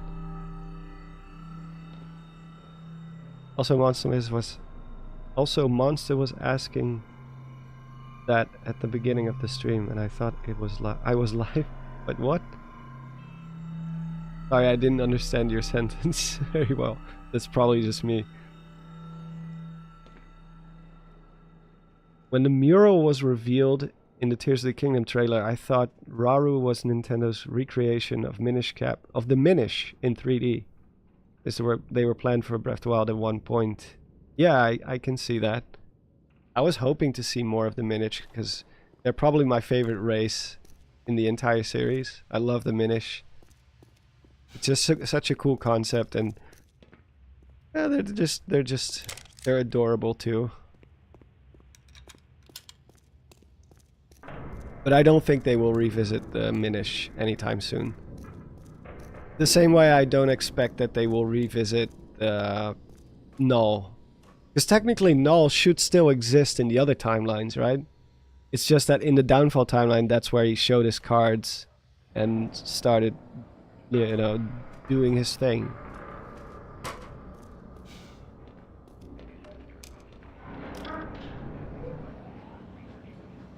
But he should still be around in the other two timelines. And who knows if he could show up there as well. That's kind of the big question.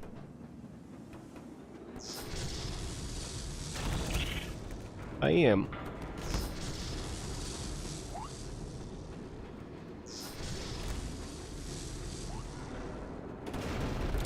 Gonna ignore all these guys. Same with Vati. Well, they did revisit Vati in Four Swords Adventures at least. Well, he's in 3 games. Uh-oh. Vati is in 3 different games, so at least he did get... I would love to see Vati in 3D. A 3D Vati. And I also agree with Arlo's latest video, even though I only watched half of it, but his main point was that he is sick of Hyrule, and he wants the series to move on from Hyrule for a change. And I fully agree with that. I think it is time to leave Hyrule behind. I think there's a whole like giant world out there to explore, and we keep going back to Hyrule time and time again. It's getting a little bit old at this point. I love Hyrule, and I think they should always keep revisiting it once every, you know, 3 or 4 games. But I just want more Zelda games to take place in other worlds with new races, new rules, new people, new lore. And you can always tie it into Hyrule a little bit, to some degree. Yeah, this is totally what radioactive waste looks like. Nuclear waste. This is like the big misconception. Green glowing water.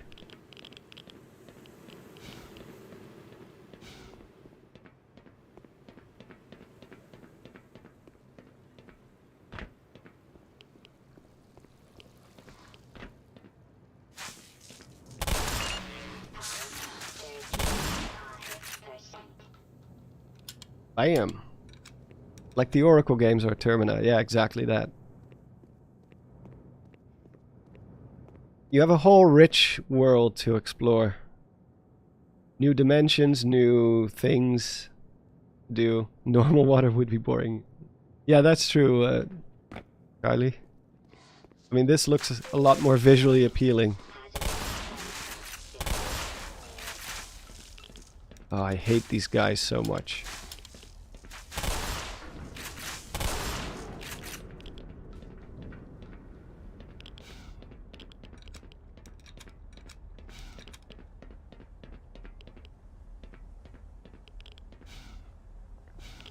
But I don't actually know why they keep going back to Hyrule lately. When was the last Zelda game that we went outside of Hyrule, like legit? Because the whole game took place in a different kingdom or a different land. We had like maybe probably a 2D game. Although I cannot really remember. It's been years and years. Yeah, Triforce Heroes technically, yeah, I guess. Although that was a multiplayer game, so it's not entirely what I was looking for, but yeah. Phantom Hourglass, sure. Yeah. That's a long time ago, though.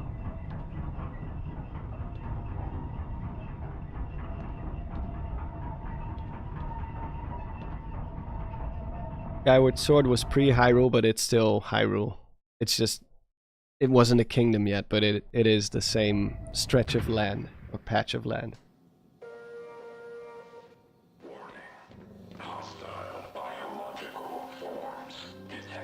No kidding. Oh jeez.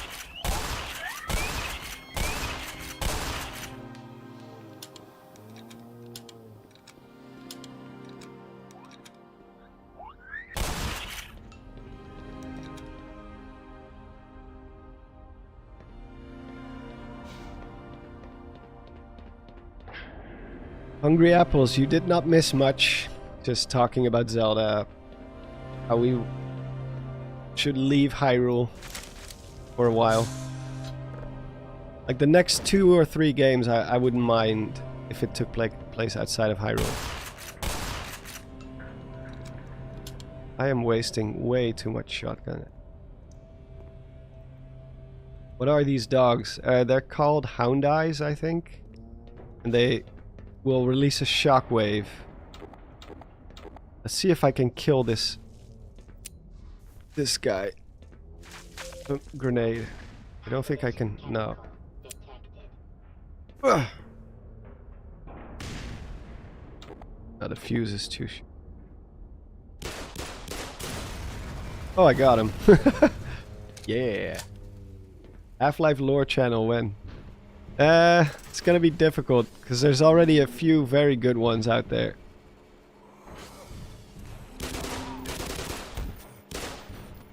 No, I love listening to Half-Life lore, but I don't know if I would want to make it myself because there's not really a big future in that anyway, because Half-Life games only come around like once every decade or so, if at all. Because there were rumors that there was going to be Half-Life 3 announcement at the Game Awards, but of course that was, once again, nonsense. That doesn't look good.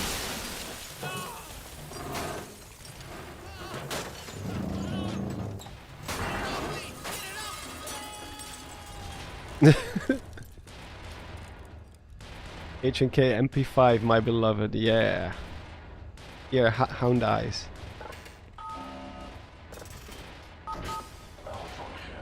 Yeah, so this guy, we gotta get rid of this guy. But we cannot just shoot him, he's too big.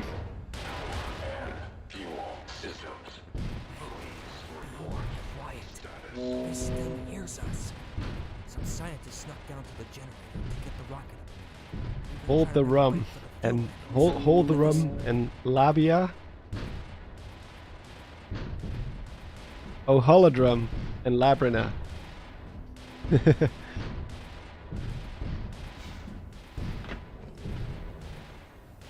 Just another day at work, yeah. Oh yeah, we gotta distract him with these explosives and then run like a madman. The one hit will do a lot of damage. Let's see, where is the door? It's that one over there.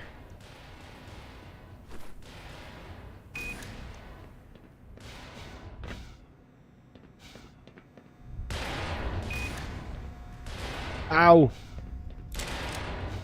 Where do I go? Oh, there.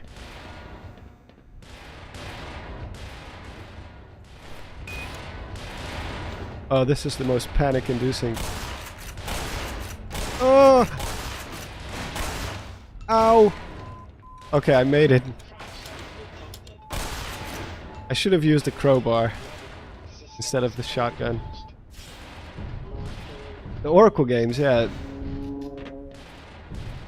Which I am still not sure if they're supposed to be like alternate dimensions or if they're supposed to be a different kingdom. The books say it's an alternate dimension, but I don't or a parallel world. I think I believe it calls it, but the book says they are parallel worlds, but I have a hard time believing that because Zelda also visits there, and there's no real indication that it's supposed to be a parallel world.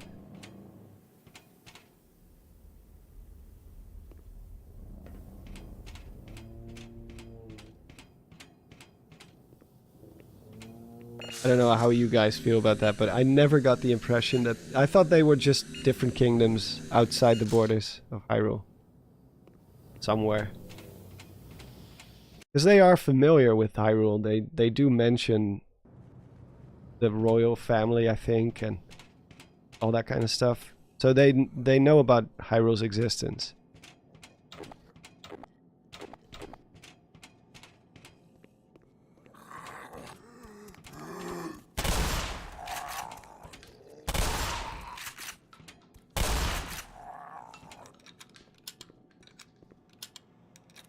Leap of faith, I guess.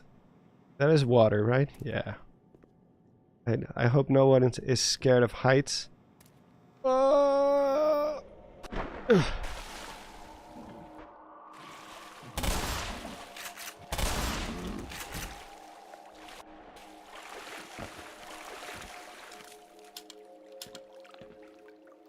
Impa turns up in Holodrum as well. Yeah, exactly.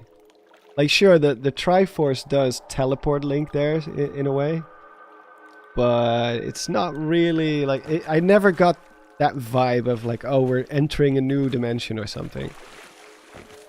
And Zelda also visits at the end if you link the two games up.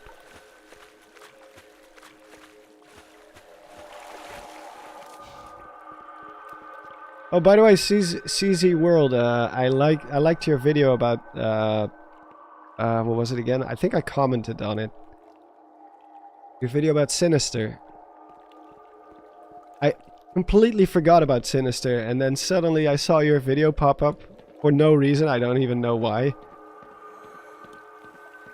Probably because I'm subscribed to you, but normally I only get like things in my feed that I look for or have shown interest in. And Sinister, well, I do watch a lot of horror lore and horror related stuff, so maybe that's why. But I completely forgot about those movies. And I really liked your presentation of it. I really like the first one. I don't like the second one as much. Although it does expand the lore a little bit, but it just wasn't an effective horror movie for me.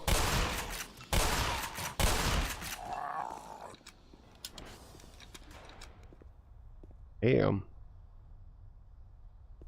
Yeah, Sinister is very scary. Especially the part where he's watching the footage on the projector is absolutely haunting. It's so well done. And the music is really, really underrated. The music does so much heavy lifting in the scary scenes.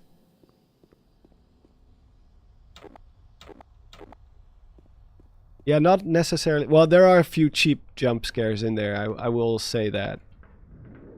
It did have, especially the end. The ending of Sinister 1 is shameless. Just one final cheap jump scare. It's like you had a good ending and then you ruin it with a giant jump scare, like a super unnecessary jump scare. But other than that, the movie is very effective.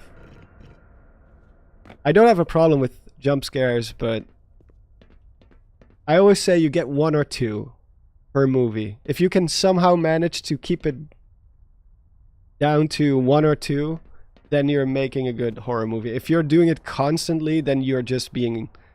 You don't actually know how to scare people, so you just startle people.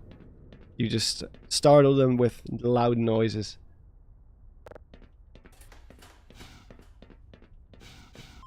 Ow. Oh, I mistimed that so badly. I thought it was going slow enough that it wouldn't kill me. Jason Blum wanted to put that in. Somehow that doesn't surprise me. I mean, he's a great businessman, but he's not very good at making creative decisions when it comes to movies. You gotta admire the guy for how effective he is at starting a business. Woo!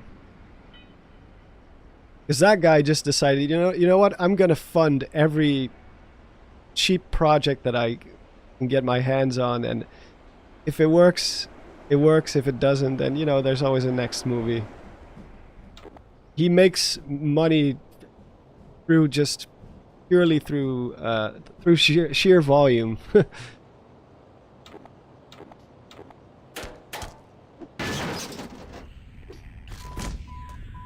There's a lot of slop, but there's also a few gems, and I guess those are enough to make it worth the investment.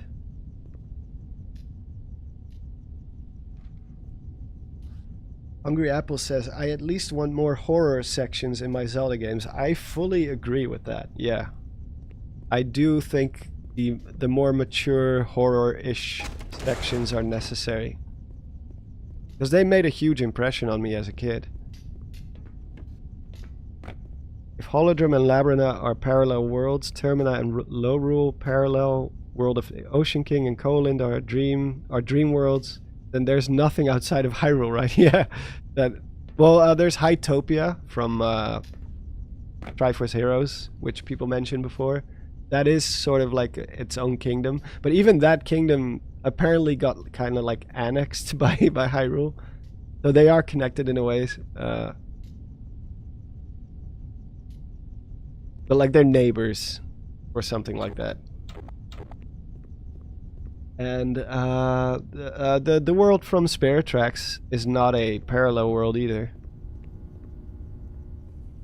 I think there's a graphic for it. Wait, let me pull that up real quick. Pull that up, Jamie.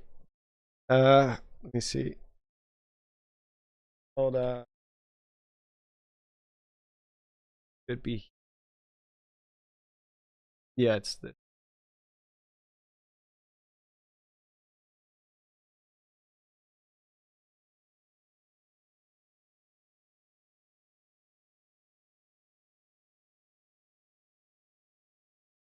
Yeah, it's this one. So the sky is not a parallel dimension, which kind of makes sense. Hytopia is not a parallel dimension. The sacred realm is not a parallel dimension, which a lot of people think it is, but I am still of the opinion that the sacred realm... to be fair, this whole graphic is a bit off, and it's a bit weird. Unnecessarily confusing, too. But yeah, the Kingdom of Hyrule from Spirit Tracks, which is just a completely different continent, is not a parallel world either. But I still maintain that the Sacred Realm is just wherever the Triforce is at that moment. So if you put the Triforce inside of a parallel world, like let's say you took the Triforce and put it into the Twilight Realm, then the Twilight Realm is the Sacred Realm at that moment. But when it's in Hyrule, it's just in Hyrule. Hyrule is the Sacred Realm in that case. I think Quest with Aaron did make a very good video about that, tackling that nuance. Because the Japanese version never implies that the Sacred Realm is necessarily a alternate dimension or a pocket dimension or whatever. But the existence of the spirits or land of spirits of good, whatever it's called, the new Kingdom of Hyrule from Spirit Tracks, the fact that that exists, then we know there are different continents, which means there are other lands out there with their own history. And I know Hyrule is kind of like the center of the universe because that's where the biggest battles for good and evil take place. But come on, we don't always have to be in Hyrule. Just look at Majora's Mask. It's one of the most interesting stories, and it has very little to do with Hyrule. I don't even think the moon crashing into Termina affects Hyrule at all. Pretty sure that's contained purely within that world. So even if Termina did die, and maybe it already did, hint hint to my new video, like that wouldn't really, it would only, like Hyrule, the people in Hyrule probably wouldn't even know about it, that happened, that a world just came to an end somewhere in some other far-flung dimension or whatever. But that is part of the thesis of my Majora's Mask video that I will be putting out. Wait, what happened there? Why did I miss?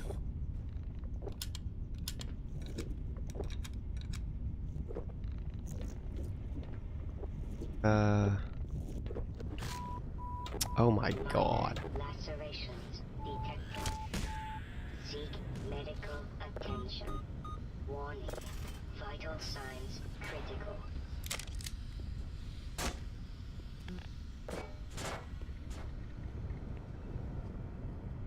Puzzles. I only have 11 HP left. That's not good at all. I'm not gonna make it very far with that.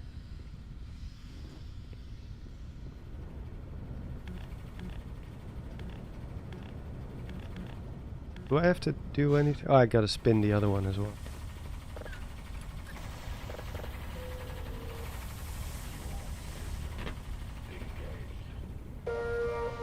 Power system. Please report status. Okay. Guess I don't have to. Oh, thank God.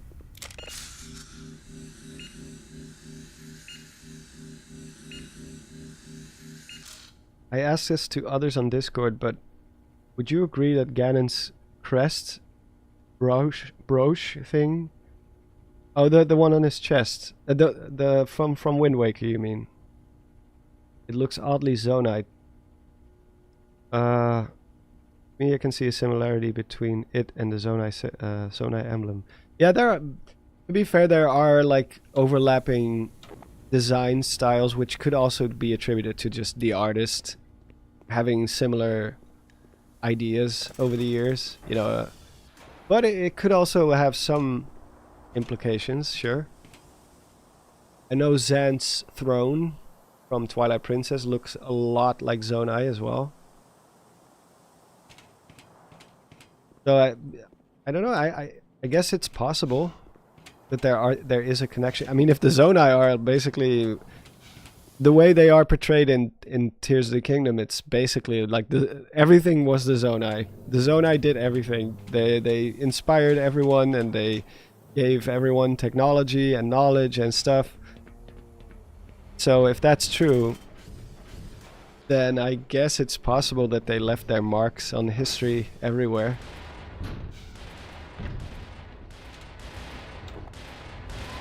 Ow! How did it hit me?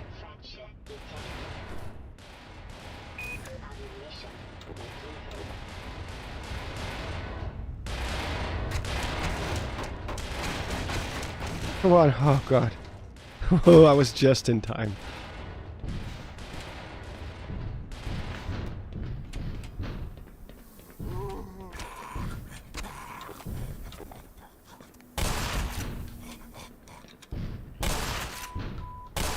And I'm almost dead again. Did you know this thing was, or this game was inspired by Stephen King's The Mist? Yeah.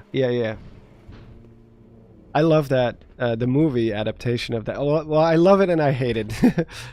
I hate the characters, but I love the way they portrayed it.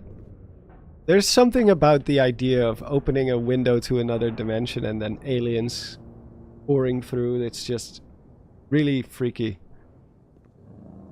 But yeah, it definitely, you can see the inspirations for sure. Project Arrowhead, I think it was called in the book. The experiment that they did, which caused the mist to occur. And also the mist, also I guess inspired Silent Hill a little bit. I think. I know the fog in Silent Hill was also, they also came up with that due to technical limitations and stuff of the PS1. But I cannot help but draw similarities.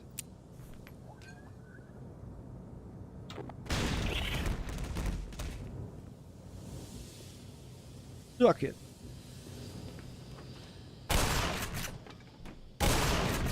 There has to be health somewhere. I'm dying. Oh no, and we got one of those. And I'm dead. I hate the ending of The Mist. I love it.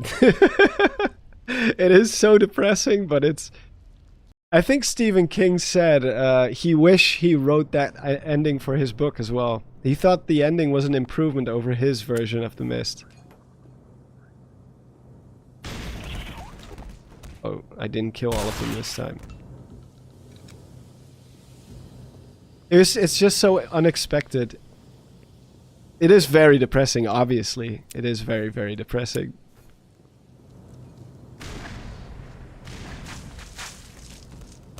Epic Doge.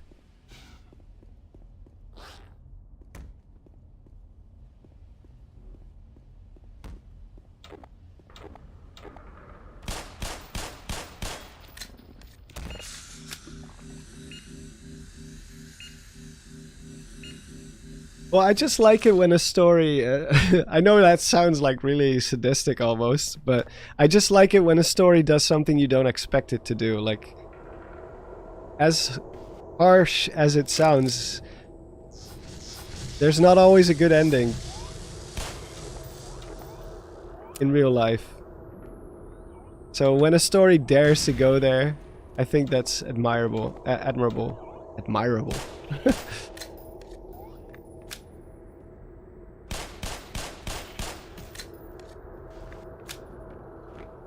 Is there more? No. Power 15%. Power 30%.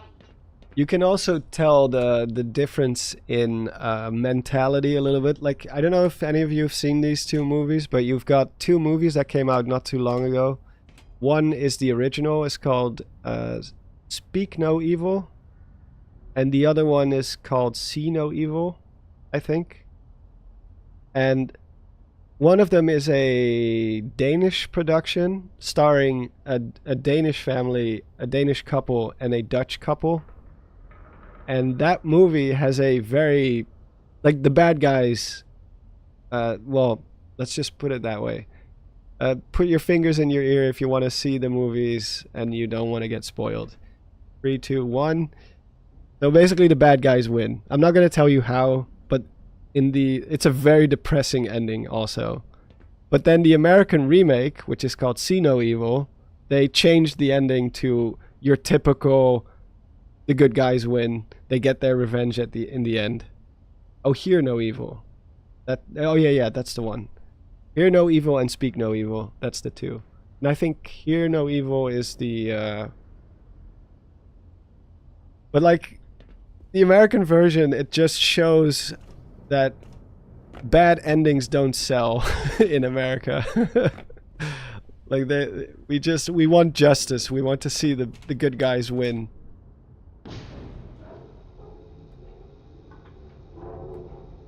Oh, Hear No Evil, See No Evil, Speak No Evil. Maybe it is See No. I don't know. The remake, the American remake, stars the guy from Split. I forgot his name. Really good actor.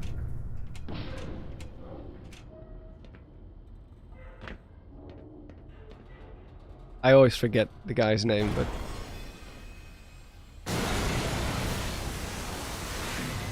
James McAvoy, exactly. Yeah, that's the one.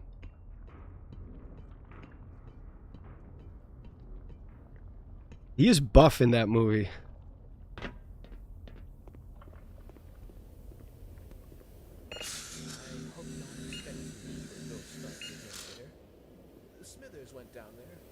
It's the first time you heard of those movies. Well, the Danish, the original version is not that great. It's not a great movie. There were quite a few very frustrating parts in it.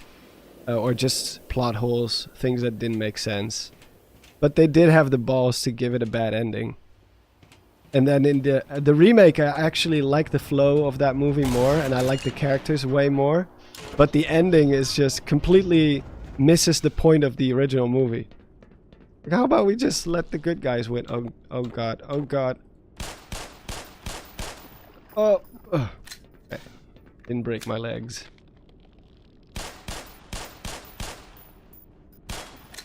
That's why I should pay attention to the screen sometimes. I've heard of The Mist. Heard it's bad. The acting is pretty bad. Well, yeah, I would say the act. Well, the writing is bad. The atmosphere is fantastic. It's really, really good. The atmosphere of the mist itself, and the fear, and the isolation, and the creatures. It's all really good. But I hate the characters so much. This is my hiding spot. I'm not moving. They're all so unlikable and so unreasonable. Don't tell anyone I'm here. Like, I swear to God, there's a part in the movie where it's like almost 10 to 15 minutes. They're just trying to convince someone of something they saw. And it's so frustrating. And they say, look, we have they saw like this creature or tentacle monster inside the back rooms of the supermarket that they were hiding in. And they have proof, because they closed one of the loading bay doors, and it crushed the tentacle, and it's still there. So they're like, look, we saw this giant tentacle monster, and the guy's like, that's not possible. Like, yeah, but it's like right there. Come and look. No, I see what you're doing. You're trying to make me look like... It's like, just go take a look. It's so annoying. No reasonable human being would react that way.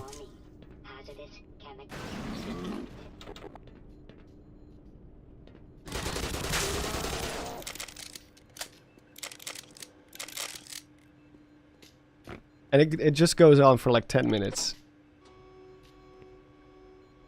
I am playing Black Mesa, aka Half-Life 1 Remake. Is there anything else I need?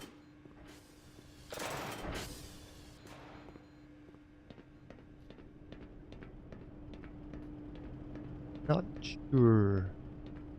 That's not ready. Power is not ready.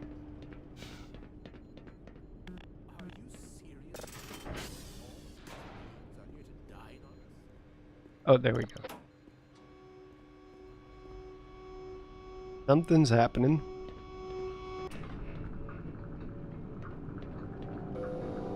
Ready. Power system engaged. All systems report. Test silo is go.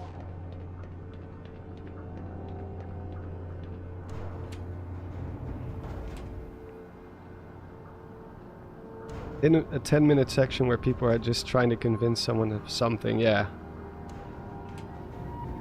That's not the point of the movie. That's terrible flow for the movie. Oh, it is. It grinds the whole thing to... It's just like... Whenever I watch movies like that, I try to approach it from like, how would I react in a situation like that? And it's just not reasonable. It's just there to create tension for the sake of tension, not because it makes logical sense.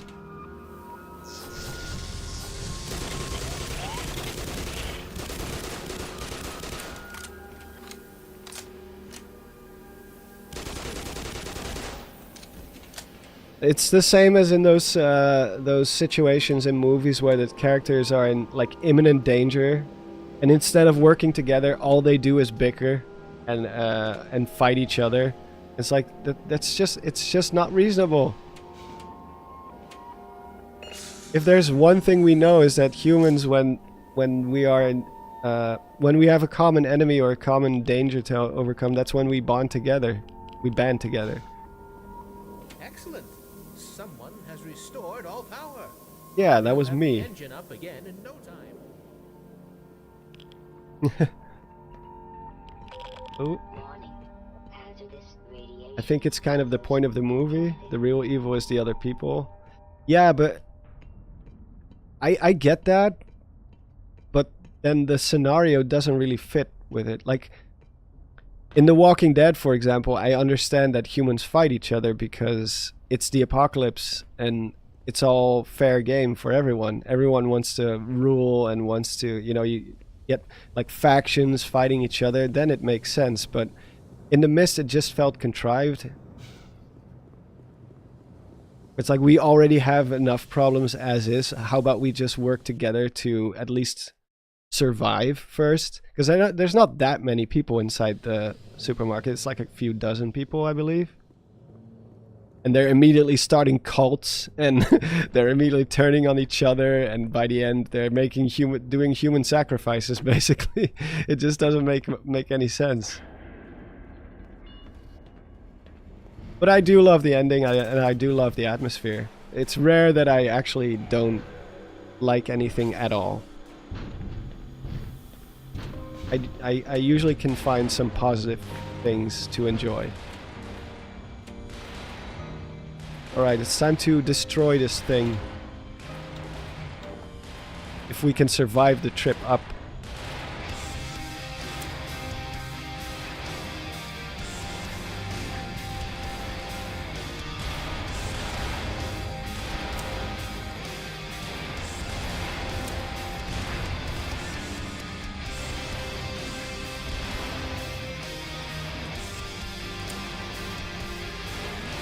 Oh god.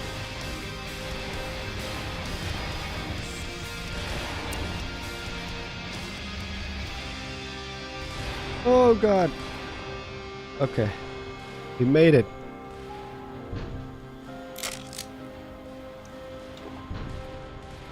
Up.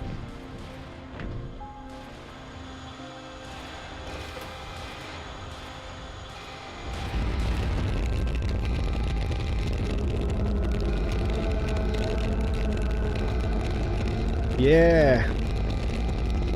Which do you like more, Alien or Aliens? I prefer Alien, the first one, probably. Well, I guess it's true. Because it's a little more claustrophobic. But I love both of them. I actually watched the Aliens not too long ago. rewatched it because I've only seen it once before. Like the first Alien I've seen a couple of times, but Aliens I only watched like when I was way younger one time, so I didn't remember much. I decided to watch it again. I was like on a classic movie marathon for a little while. I just like the vulnerability of the like the fact that one of those aliens is already enough to can pose such a big danger for people. And they have no weapons, they have nothing.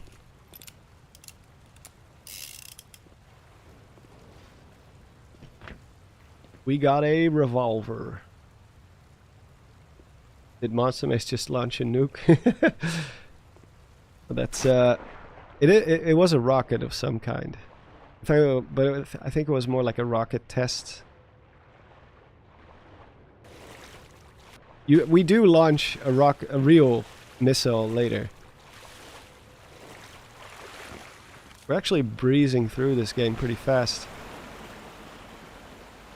We're almost at the actual surface. We saw the surface briefly before, but we're going to the real surface soon.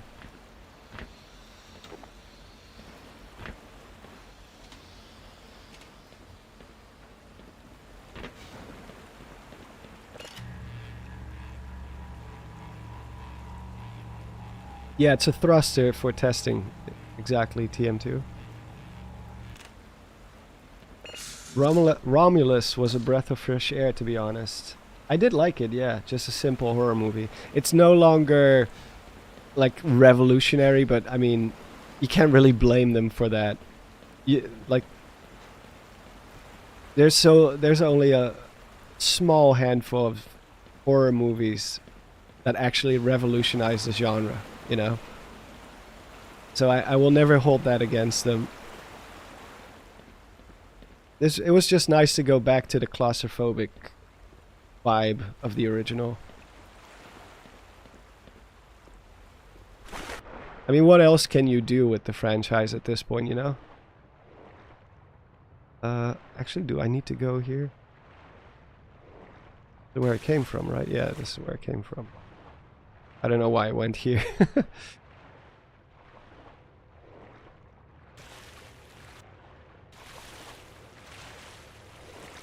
Yeah, the hybrid was very effective. I definitely liked Romulus. Ow. Shattered both of my femurs.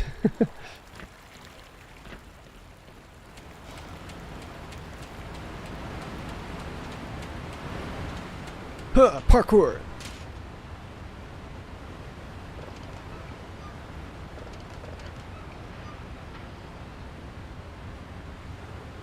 It's not for everyone. I absolutely hate Prometheus, but apparently a lot of people like it because the general score for Prometheus is still pretty high. But I despise that movie so much.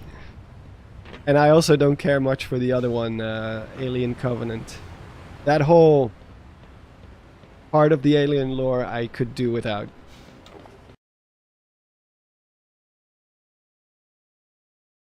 More fun if it was a nuke.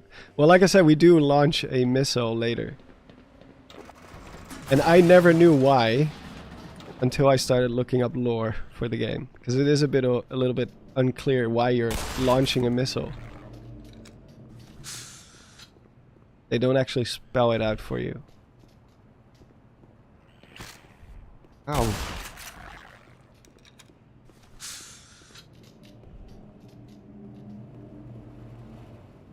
David and the God Complex was cool. Yeah, that was the only part that I really liked. I gotta get out of here.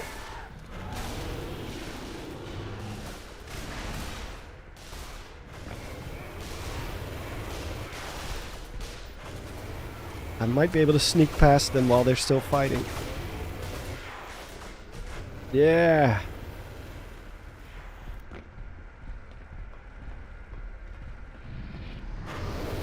Oh God.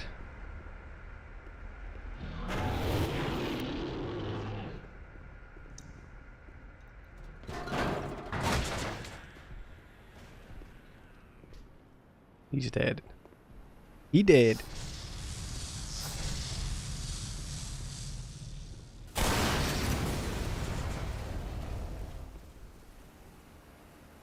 Alrighty. Ridley's world design is nice, but not as impressive as the original movies. Well, his cinematography is beautiful. I will give it that. Like, Prometheus does have... It looks beautiful. It looks expensive.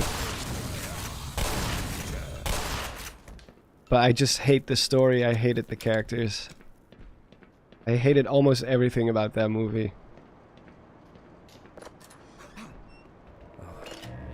Jesus. The characters were You don't know how complete close you were to idiots. when you listen, mister, if you can get the power on, that train down there will take us to the surface. Us? I would try Looks like myself, you're not going anywhere. but it's a long way down to the generator room.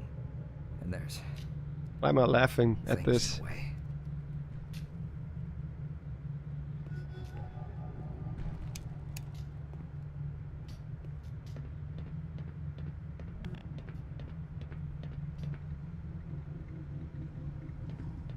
Have to restore power. This whole shtick again.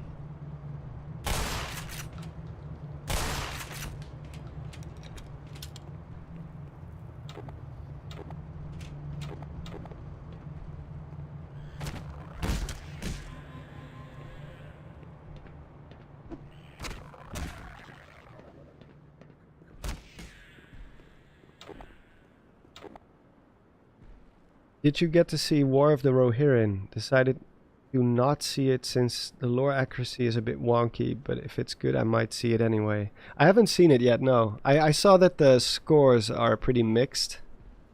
The fans, the Lord of the Rings fans that I follow do seem to like it. And obviously they are like slightly biased because it's their career to talk about Lord of the Rings.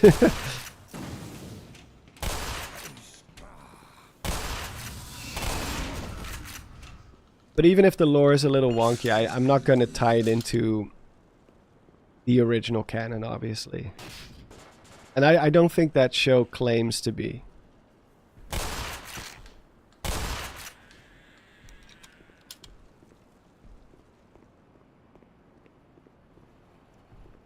The scientists don't even know where they are traveling and why. Oh, you mean in Prometheus? Yeah.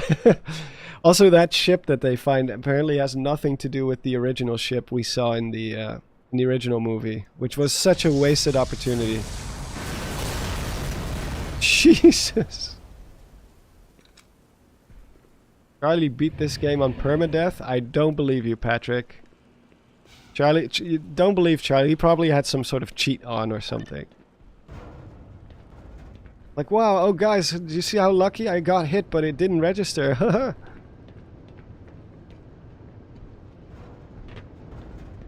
He always does that. He always brags about how good he is at video games, but...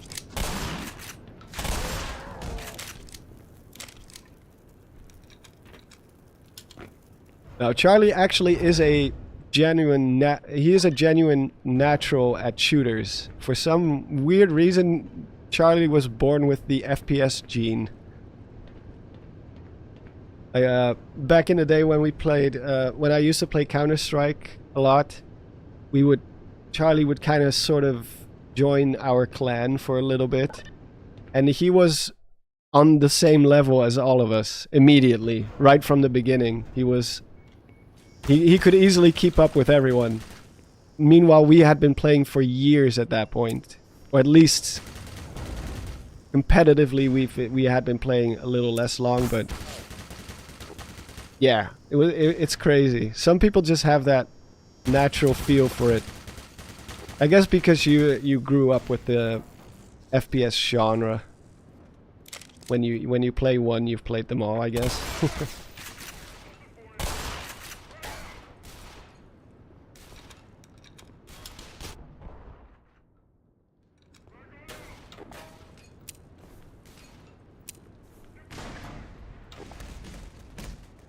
Yeah, when you were 16, when you still had the The reflexes of a god. Of a demigod. A young demigod. About to go back to D&D. Ooh, nice. That is also a talent. People who know how the numbers work. Like RPG fans are. My brother has that too. He just knows all the perfect tactics, and meanwhile I'm still like, why am I losing? I feel like I have the best weapons, right? But I'm just not a strategic person when it comes to when it comes to RPGs. I'm just not that great. I've never been good at. Oh, there you go.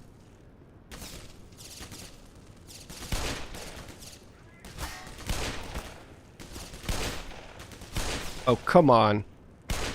There we go.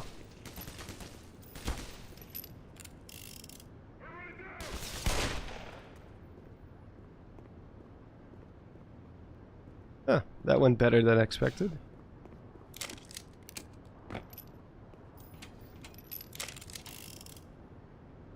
The permadeath ended because of the dumb pecking tentacle morons. Oh yeah. It's almost impossible to completely avoid them, to be fair.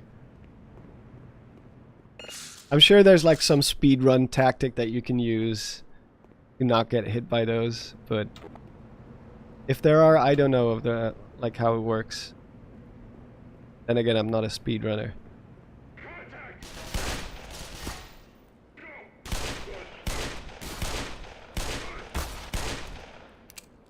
I don't have the dexterity and the mental fortitude to be a speedrunner. I would always, for sure, always screw up at the very end. Like, don't screw up, don't screw up, don't screw up. Oh, God. Like, my heart rate will go up to 1,000, and I'll just screw it up, for sure. I know I will. I know myself well enough. Speedrunning is not for me. I love watching it, though. I've got a lot of respect for speedrunners.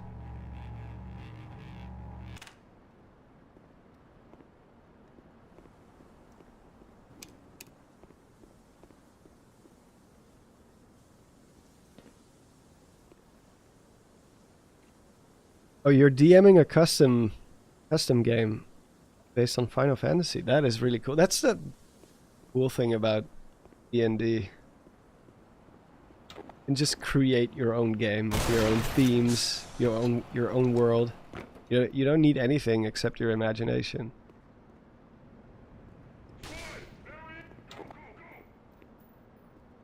Wait. Where did he go? Probably trying to flank me. Yeah, there he is.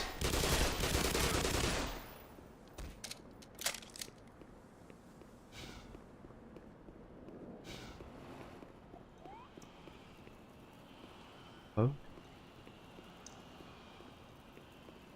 I heard one of those dogs.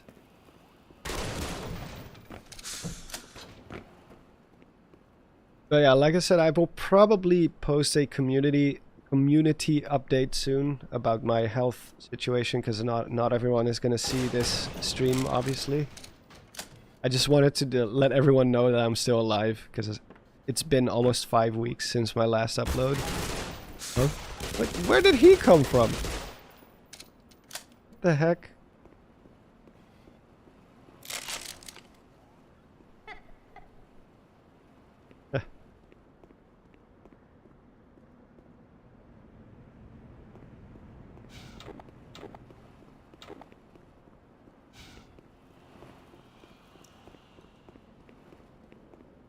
Gotta go with the MP5.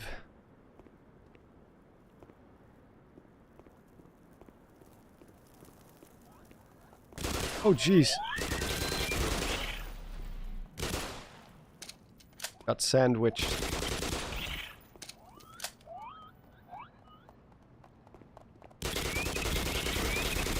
Oh, you're going, Charlie.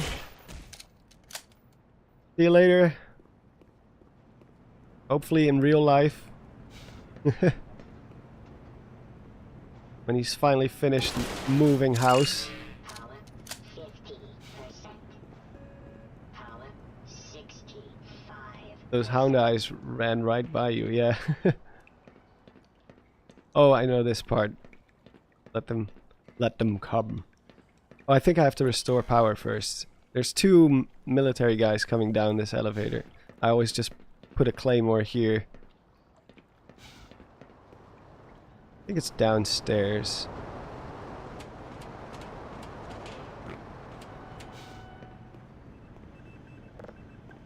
One of these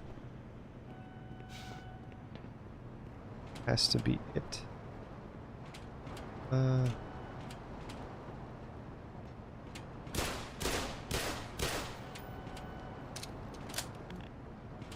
gotta go further down.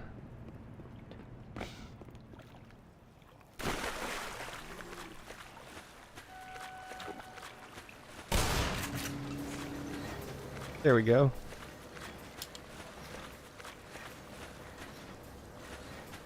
There's one scientist in Black Mesa who still draws breath. Me. You weren't doing good, Monstermate. I hope you feel better swiftly. Yeah, I got some problems with my... How do you call that? I'm actually curious. What do you call the organ inside your ear that regulates your balance? Is it like your vestibular, something like that? What do you call that? We just call it your balance organ in my own language. Oh, vestibular. I guess that's it. Yeah, the name sounds familiar. Vestibular something.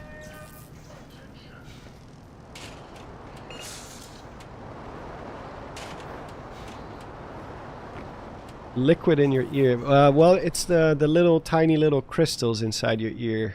The ones that... It kind of works like a gyroscope, I guess. It provides your brain with information regarding your orientation and whether you are in motion or standing still, what's up, what's down. And those little crystals got knocked out of their normal position or something.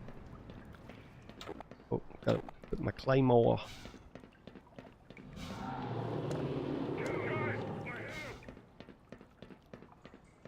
Oh god. Put it, place it. Oh. Come on, you bastards.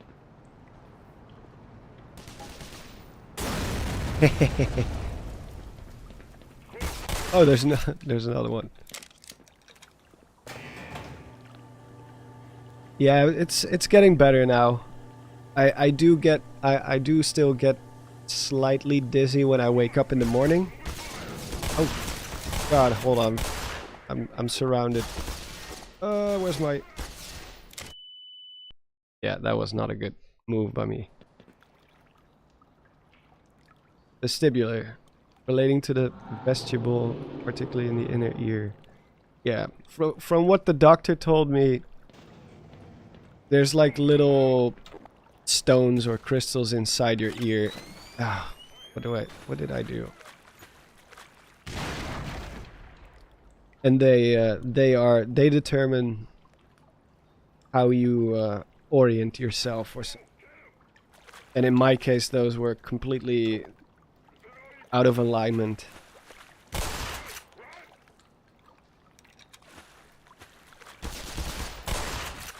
But it's the scariest sensation ever. You truly feel like you're having a stroke or something. Not that I've ever had a stroke, but if you don't know what's going on with you, that is one of your first conclusions. Like, oh, I'm dying. Something's wrong in my brain.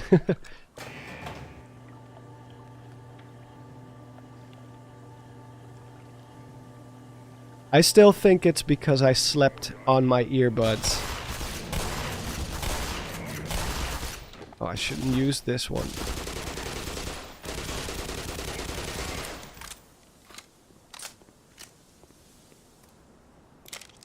Because if your earbuds are in too tightly, then you're having a pressure differential between the outside air and inside your ear. Especially if you fall asleep on it. It's constantly pressing down into your ear. Yeah. It'll be fine.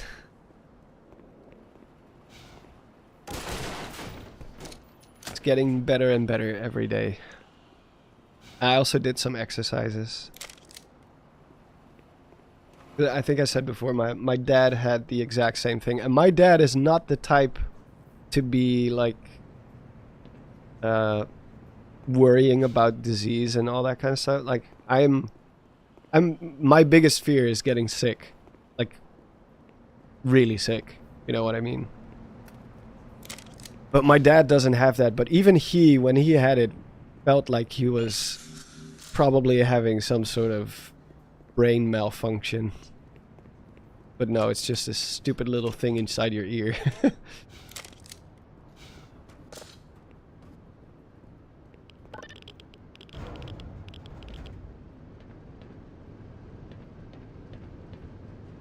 Do I actually? No. I do not believe so. Where do I go again?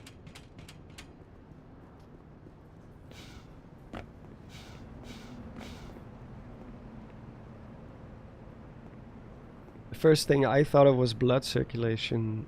Once I nearly passed out right after I was getting out of bed. Oh yeah, that's the worst. Yeah, that's the worst too. Like you get that quick rush.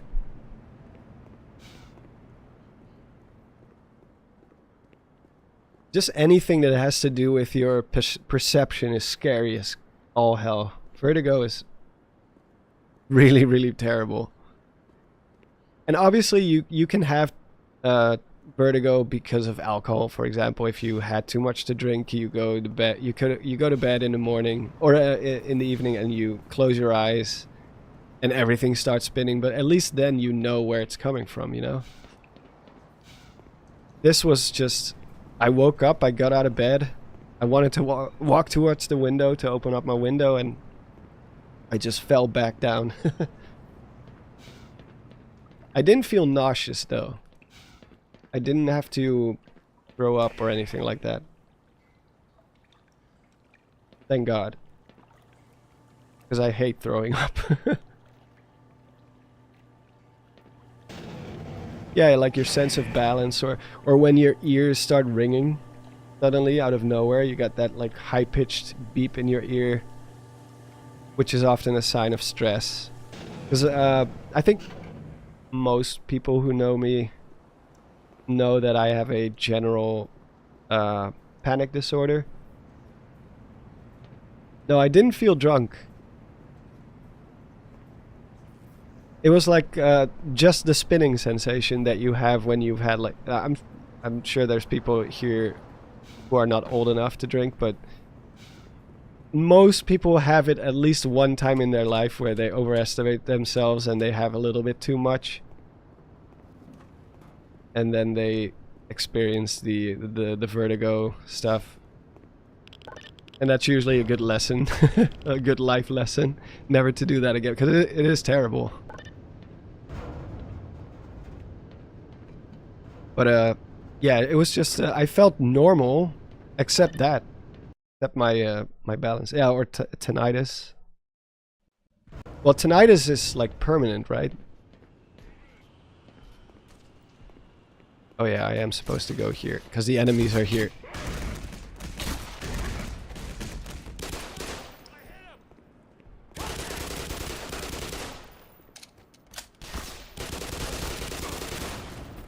I am very happy I don't have tinnitus. I've always been careful not to damage my ears. Although I did play in a rock band for years, so I guess... Whoa. I didn't always take the best care of my ears.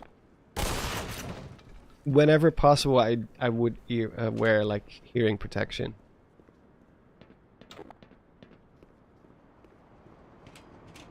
And I like doing, one of my side hobbies is shooting air guns, just target shooting. And you really need hearing protection for that. Explosions are the worst thing for your ears. Like those quick pops, that's what does it. Wait, what is he doing? I think I can make it. I gotta distract this guy somehow. Oh, there he goes. Ah! Oh, there he's. Oh, God.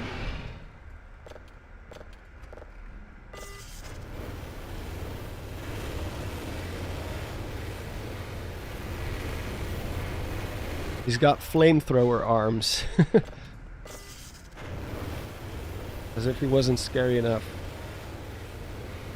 That NPC represents me at my job. I'd love to get into airsoft, but it's an expensive.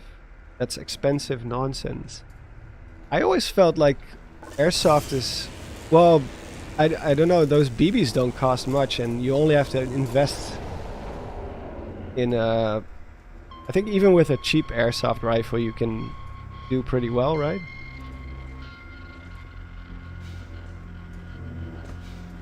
I don't want to get into airsoft because in the Netherlands you need a license to own an airsoft rifle or gun or whatever.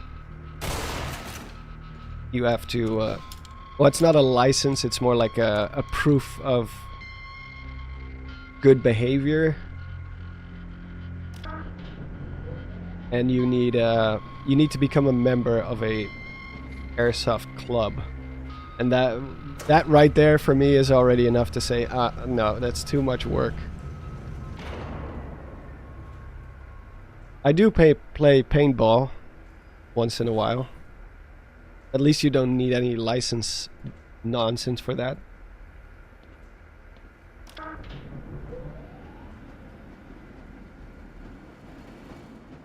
The actual items are expensive. Okay. Like the shop that I go to for my airgun ammunition and stuff, they do sell air guns or airsoft guns as well, and they're not that like you can find them for pretty cheap compared to my air guns. They're a lot cheaper, a whole lot cheaper. The main thing is the military aborted the launch, so when you find the rocket, well, if you find the rocket, you'll have to get up to the control room and launch it yourself. You said something about a Lambda team needing the satellite in orbit if they were ever going to clean up this. It's one of those things where it's like it's easier to play shooter games. Yes, exactly. Yeah, I guess it does depend on the quality. I'm sure there's like $3,000 airsoft guns out there too. Just like guitars, you have like $200 guitars and you have like $5,000 guitars, $10,000 guitars.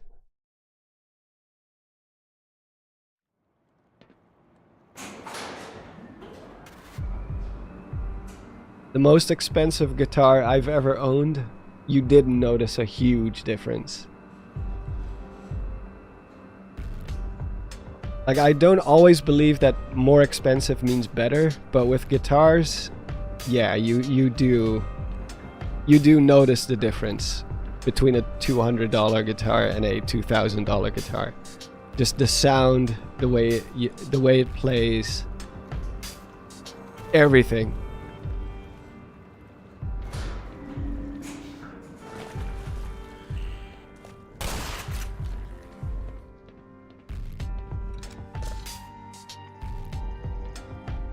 Bro, guitars are insane. Yeah. I knew a few guitar hoarders or boarders and collectors, and their handling of money made my wallet hurt. Yeah. I know one of those guys too. He has like dozens and dozens of guitars. He always goes to those second-hand shops, flea markets, picks up guitars everywhere, fixes them up, and then sells them again. Or he keeps them if they're really nice guitars.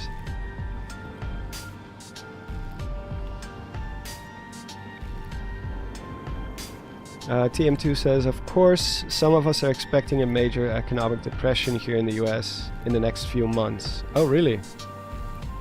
It's going to be critical to keep spending... keep yourself from spending too much money. Yeah, that makes sense. That makes sense.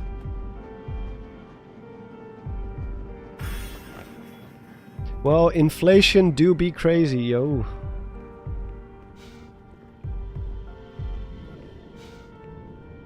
Guitars are beautiful things. Oh yeah, they are works of art. But so is keeping a checking account. Yeah, that is true. Yeah, it's a luxury item, of course, obviously. It definitely is a luxury item. I did love my Fender, which is one of the higher end guitar brands. Like a true American Fender. Fender Stratocaster.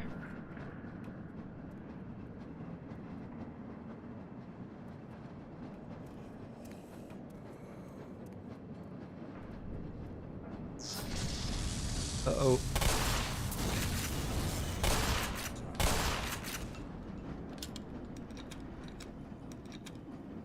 Fender Strats are great. So are Telecaster. Yeah, I also owned a Telecaster, but I had a Mexican one. I had a Mexican Telecaster and a American Stratocaster. And obviously, for those who don't know, in the guitar world, the Mexican versions are considered vastly inferior. Still good, but not as good as the American ones. I don't know why. It is what it is.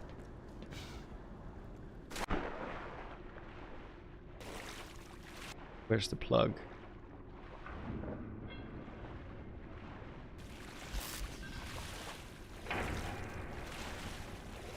Because Murica. Well, the build quality genuinely is better for American Strats and Telecasters. I don't know about Gibsons. I don't know much about Gibson. Les Paul.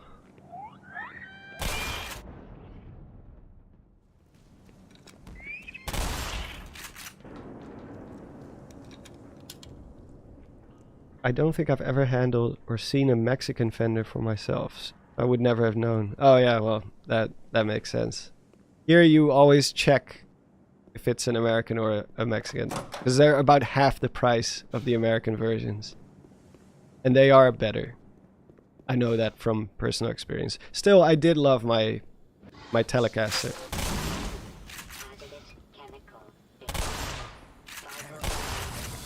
Die! Okay. I don't know where I'm going at this point. Magic caster. Let's go down here.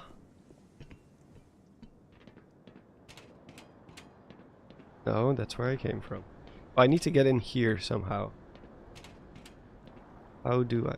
This bridge needs to go down for the train to pass. Oh, you're leaving, Black Lynx? I gotta go have an exam tomorrow. Oh, good luck with that. Yeah, that's definitely more important than watching me fumble through a game. So have a good one, and good luck tomorrow on your exam. Where do I go? Is it the staircase here, maybe, then? I guess it is. Oh.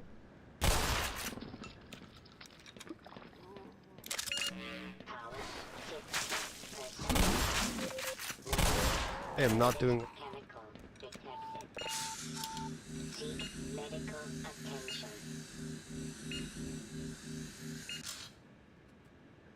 I heard a Zelda.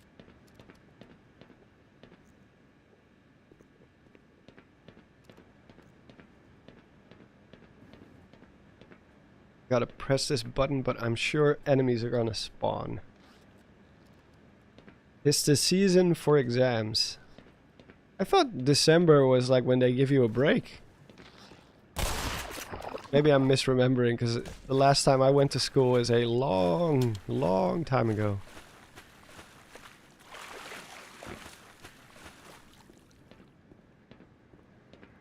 About 12 years, I think, give or take. Wait, what? When did I graduate? Ooh. Oh god, so it's been almost 15 years. Oh, I'm old.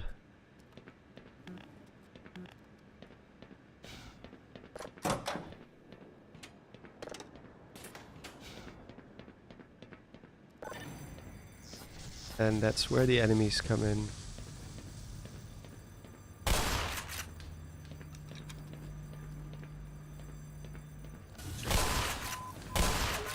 Knew it.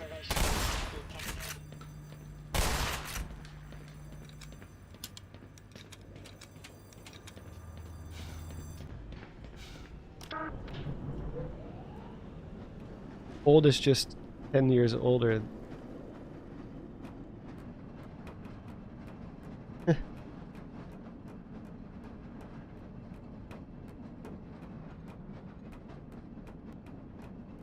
Old is just 10 years older than how old you are. That is a very confusing sentence. I'm not old yet, I guess. I'm still young enough to hang with the young folks. Actually, I do notice like a lot of the YouTubers I grew up with are all now in like well past their 40s. I'm like, oh man.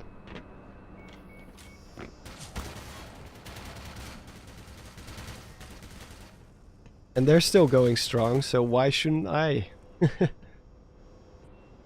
Oh no, I hate this section.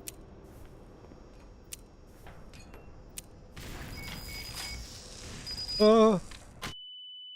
Ow. And I'm dead. Well, being in your 30s is... actually, my mom, last time she said something along the lines of...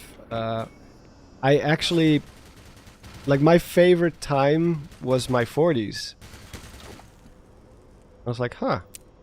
She thought, like, when you're 40, you're still young enough and you still have the energy to do stuff.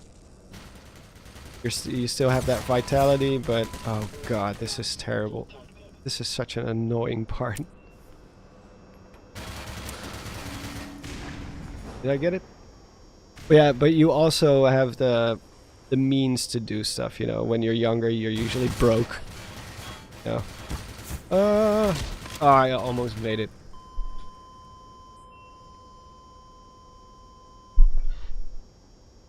Like, you're in that perfect middle ground. You no longer dependent on school and parents and all that stuff. You get to make choices. So I never thought about it that way. When I thought my mom was gonna say like 18 or something, you know. The good old days.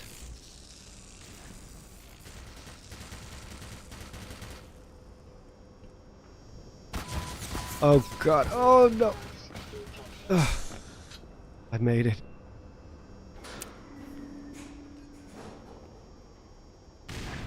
Yeah. I always hate this part.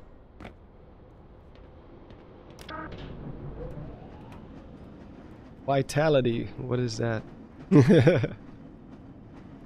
That moment when you just had your first coffee.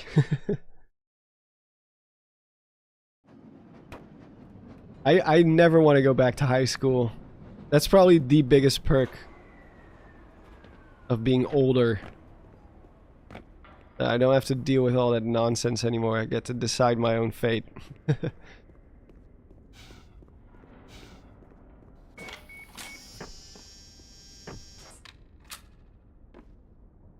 There we go.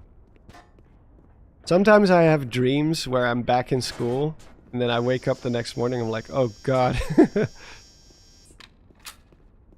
What a horrible dream.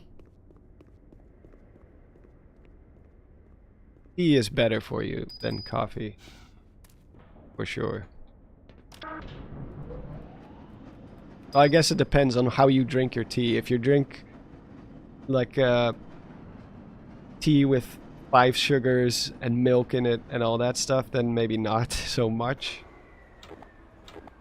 I do drink my coffee black though, so zero calories.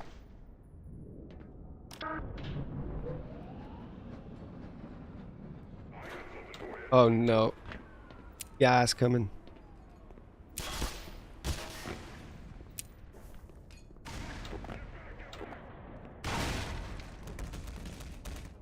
Got him. Oh.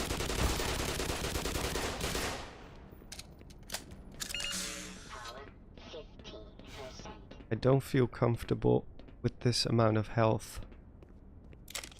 Find health. Is there any health here?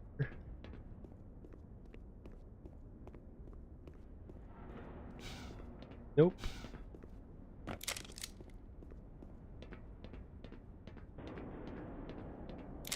Health, yes. And we're back.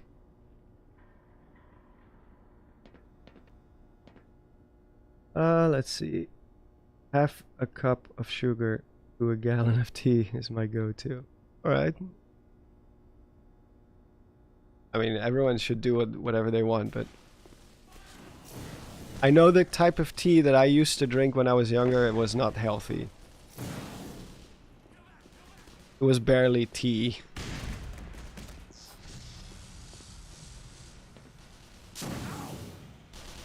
Let them fight. Just let this situation resolve itself.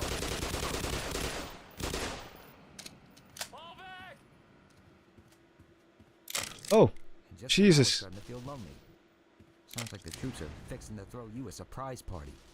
Better clear your dance card, Slick. Are you coming with me? I'm ready. Let's do this before I lose my nerve. Alright, Fireman Sam is coming with us. Because as we all know, firemen all have a mustache.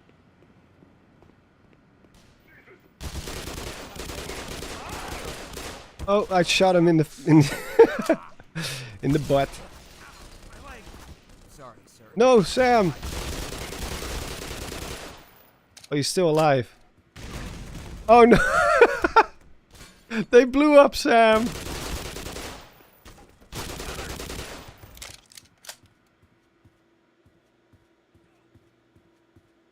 Sam, no! Where did he go? He just exploded.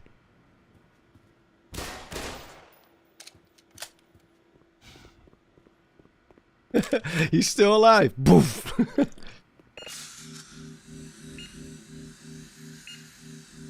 I have nightmares about Excel sheets. That must be. Well, I'm terrible with math and numbers, so Excel in general is like the worst for me. It's like the Excel is like the opposite of creativity. Well, I guess creative numbers, but you're creative with numbers, as they say. But not me. Just get something.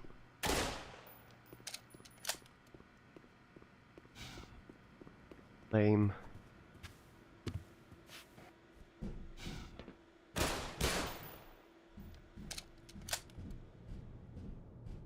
It's half a cake in your drink.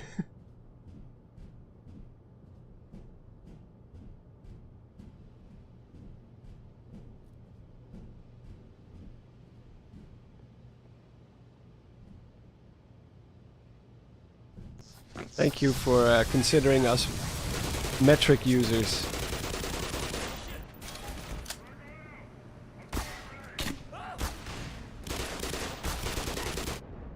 Ow! Oh, that was a well-placed grenade.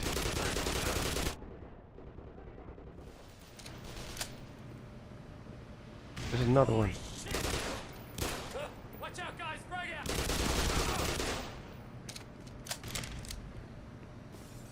He did. I'm gonna take their machine gun.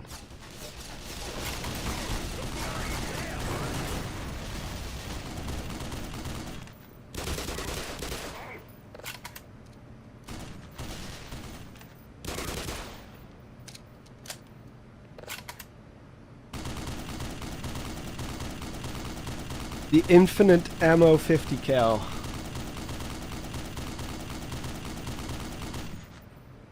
Alright, Zenith, good luck with the chickens.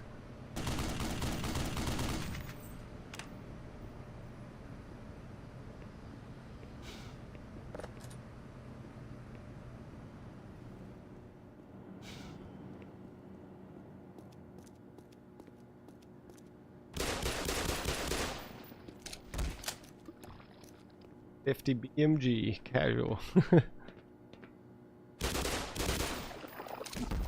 That is a scary caliber.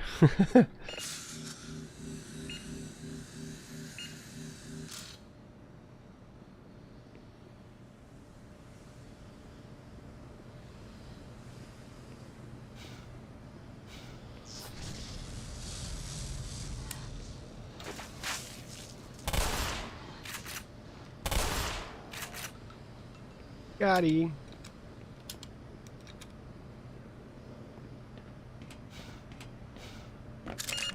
Power 15%.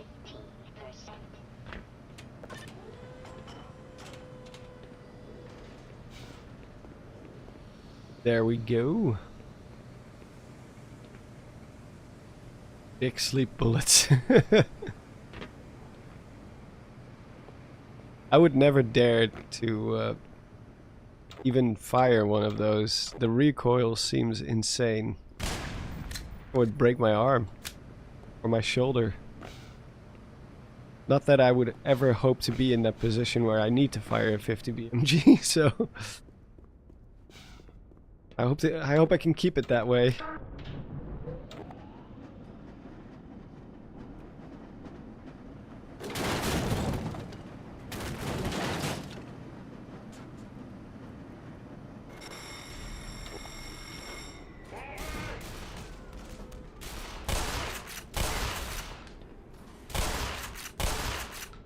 Oh, he's dead.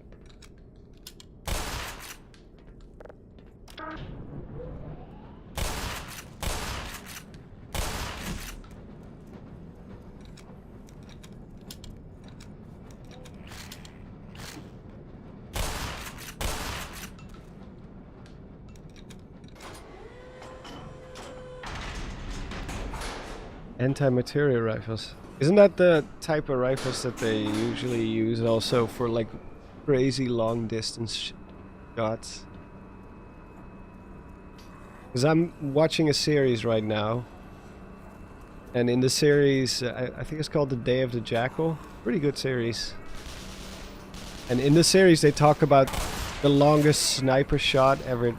Like he takes a shot in that series where it's like 3.5 kilometers, which is well over 2 miles, I think. I don't know exactly. I'm not good at converting. But I think it was like 3.8 kilometers.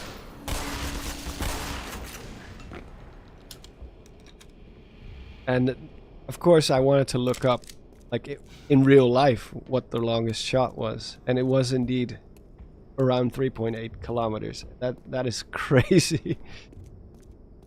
Longest sniper kill ever made, which was recent. Apparently, it was in Ukraine. Let's see. I need to go down.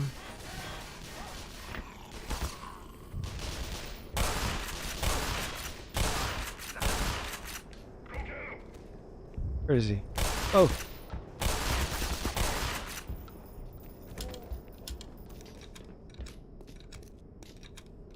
.36 miles. Okay.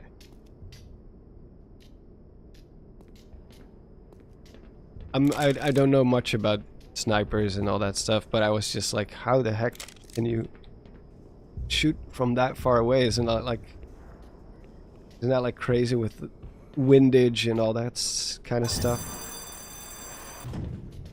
I think we're almost ready to launch the rocket. This is the rocket that we're gonna launch.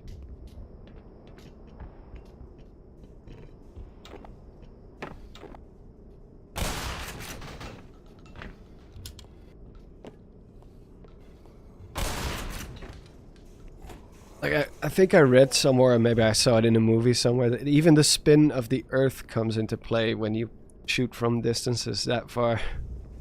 It's like how is that even possible?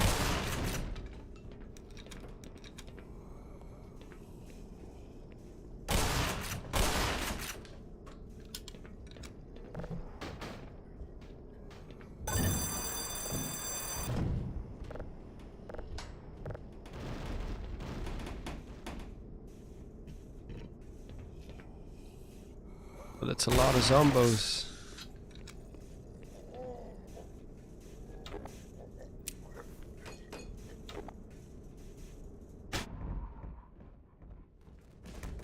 It's super effective. Wait, what? How are they walking through that railing? I think that was a glitch.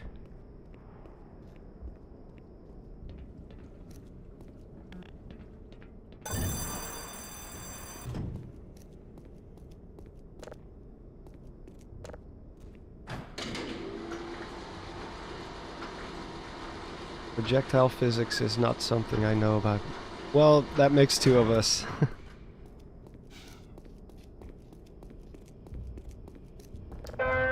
It might be bullshit, it might just be from a movie. Personnel.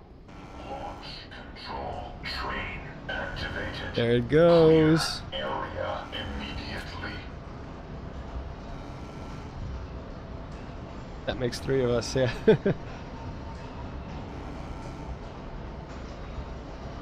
Yeah. Us computer programmers are not meant to know about those things.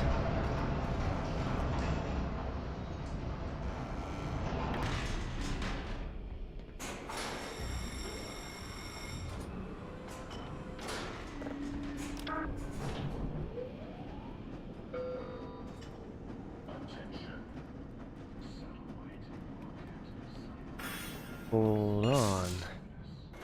Some juice.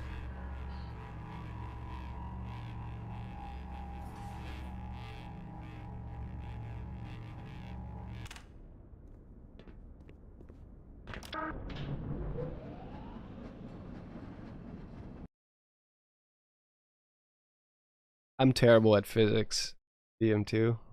So definitely don't look to me. Like I trust physics. I trust that they know what they're talking about, and it makes sense when they explain it, but it goes in the other, like it goes in one ear and then goes out the other, because it's just not my passion or anything like that. I like the implications of it, but I don't like the actual science, math stuff. Oh, jeez. Oh. Yeah, the basics. I can get away with the basics.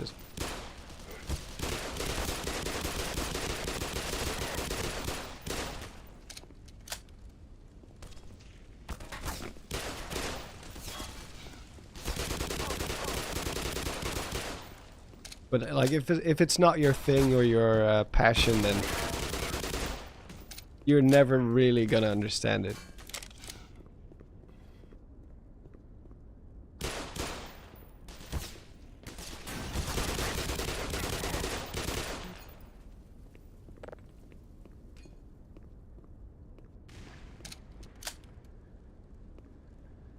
Black holes may not actually abide to the unified laws of physics. Yeah. Didn't they have a new theory also now about gravastars and how black holes might not even exist? And there is actually a limit to how far everything crunches down, and I mean, it's still crazy, but it would mean that our laws of physics don't completely break down, at least. At the like, I think the idea is that there is no singularity, as they thought initially. Maybe there still is. It's not like a proven theory or anything.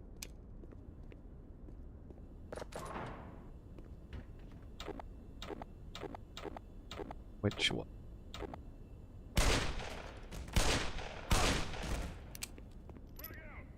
Oh, we're on the surface finally.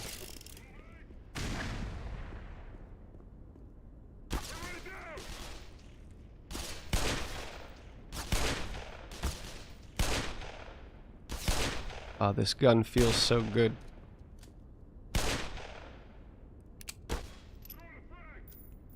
Would help if I actually hit someone with it though.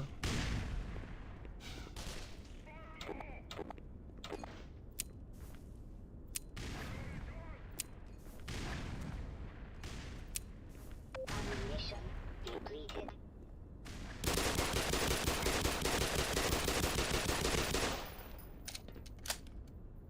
I have a theory that gravity is the fourth dimension. Well, someone call NASA or whatever agency to get that confirmed or looked into.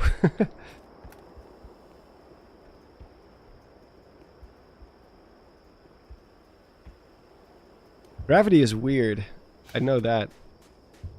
I like watching those space videos, but I would be lying if I said I understood everything.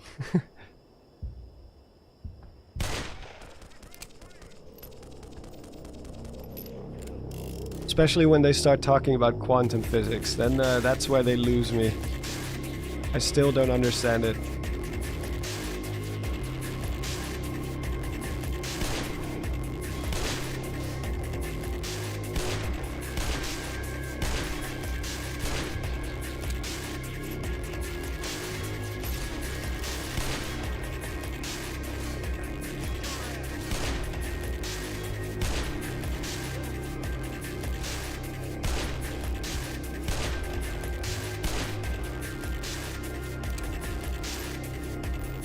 You have returned, Zenith.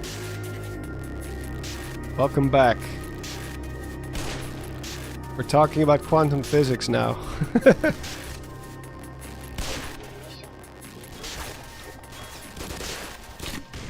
Oh, that was the wrong button.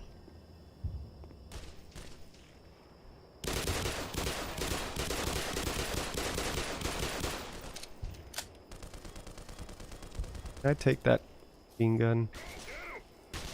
Does it work? Yes.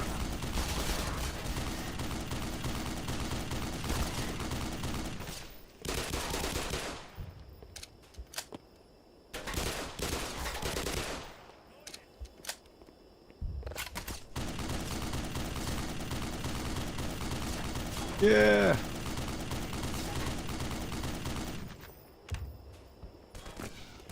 Ah, there's another one. Oh my god.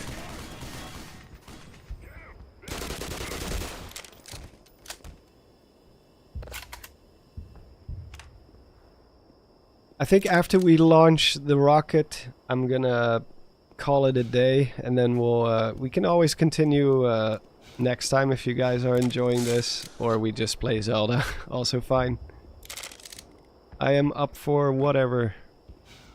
I just thought I will do something different today. Because this is also the type of game I can just play without really thinking too much. Because the puzzles are very simple and just run and gun. Whoa. What the heck? Guess a ricochet.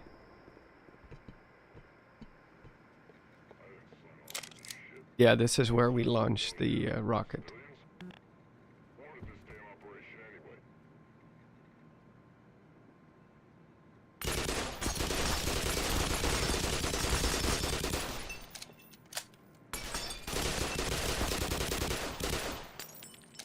Oh, are you still alive? Thought I got him.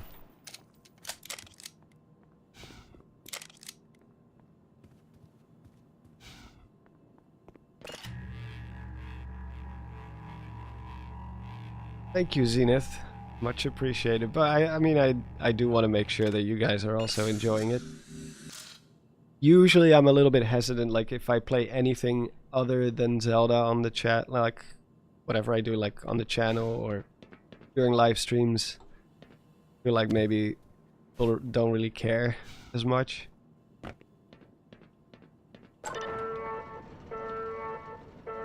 Because, you know, that is my core audience. System activated. But today I really had no idea which Zelda game to play. Really. I will show the Majora's Mask stuff next time, but we can play some Majora's Mask next time, I guess. I did start with Majora's Mask. We did a couple of streams, but then I kind of forgot about it.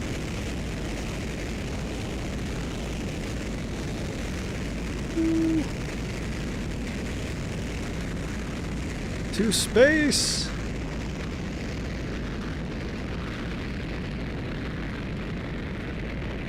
What you call people don't really care, I call an exclusive club. Well, I mean, I do get it. Like, YouTube, I notice with YouTube in general, you do have to specialize yourself a little bit. It's... Especially if you're someone like me who doesn't really show their face or their person. Like, my channel is not about me. It's not about my personality or anything, you know. It's not like, I don't know, like Markiplier or those types of guys who have the entertainment value comes from them as a person. Whereas with me, it's the production and the idea behind the video and the theory and stuff like that. So that's two very different types of content, and usually those types of channels do better when they focus on one, maybe two things at most. If you start covering too many different things, then you're gonna satisfy no one, basically. You're gonna reach more people, I guess, to an extent, but you're not gonna have the same loyal following. And I noticed that too. There's a couple of Lord of the Rings YouTubers that I really like. And some of them also do like A Song of Ice and Fire or The Witcher, both of which I don't watch. So I don't watch those videos. I only watch their Lord of the Rings stuff. So I'm like, their audience is kind of like split. Whereas if I just stick with Zelda when it comes to, at least like for a stream like this, it's obviously not a big deal, but when it comes to content, I do think it's best if I stick with Zelda as much as possible. I tried Elden Ring for a little while, but it's difficult. I do want to do some more general video game design videos, because that's also, I think most Zelda fans also find that interesting. In Deep Geek, yeah. You knew exactly who I meant as soon as I said Song of Ice and Fire. He's got a great storyteller voice, that guy. He could easily do like audiobooks and stuff like that. Yeah, I think where I'm gonna quick save. But yeah, I like his content. That's the type of content that I listen to when I sleep, when I'm falling asleep or go to sleep.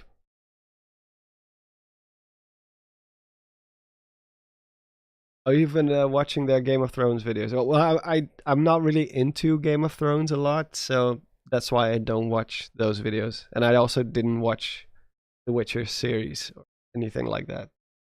He did do a Dune video not too long ago, which was a funny little mix-up, because that's like totally different type of lore. But he just has that really good British storyteller voice that some people have.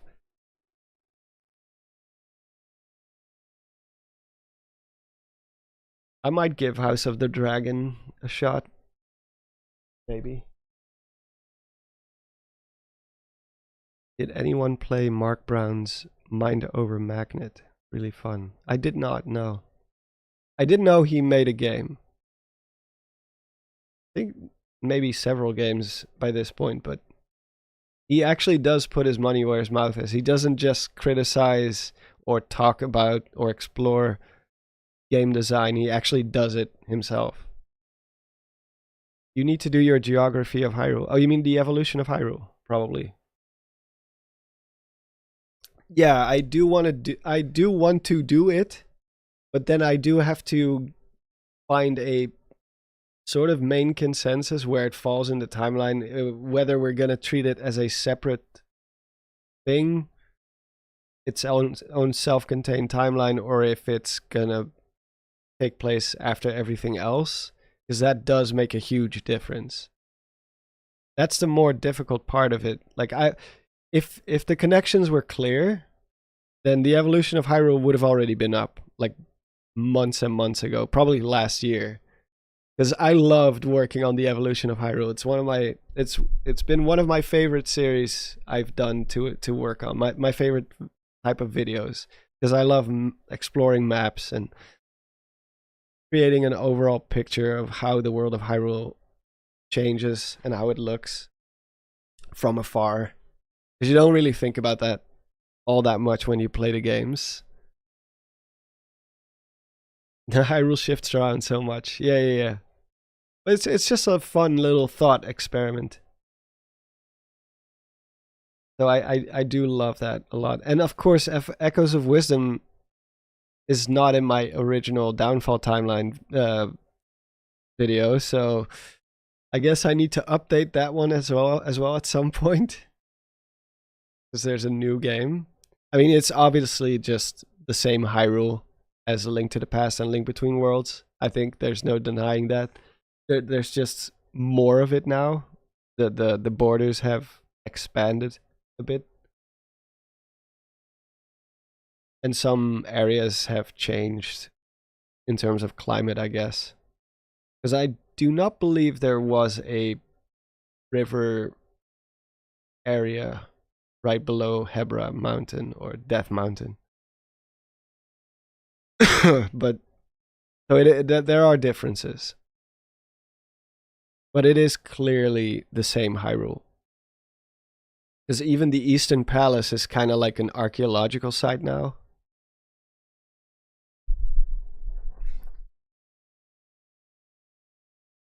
Oh, thank you so much, Joe Kelly. Just before you end the stream, hope you continue improving. Thank you so much. And I will look into the whole evolution of Hyrule stuff. See if I can do anything with it, because obviously I won't be able to say this is where it falls in the timeline and it follows up from that game. So, oh yeah, you do get the flippers there. Yeah, you're right. You're totally right. I think it's just the borders have expanded a little bit, because obviously we didn't see Death Mountain, at least not the Death Mountain with the Gorons that we see in Echoes of Wisdom. That wasn't there. It ended at the forest. So there's like the borders, especially the Jesus, my voice is completely disappearing on me. The western border especially shifted. We see more of Western Hyrule now. Yeah, I think this is time to call it quits, because my voice is starting to go. But yeah, anyway, thank you all so much for showing up. Also, River Zora and Rito theory when. Well, I'm more interested in the Sea Zora and the River Zora living together. Also pretty cool. But yeah, no, I have plenty of ideas, and there's gonna be way more videos. I want to start 2025 and end 2025 with a more consistent upload schedule. I think that would be cool, just to get back into the groove more after all the misery of this year with my health. That might be more Celtic or Bandit territory. Yeah, maybe. Well, Nintendo Black Crisis hasn't uploaded in a while. Like, compared to him, my upload schedule has been a little bit more consistent, I guess. No, I definitely don't burn myself out. I'd never feel like I am overworking myself. It's just that I happen to have some bad luck with my health. It was just one thing after another, which, you know, sometimes that happens. It just piles up.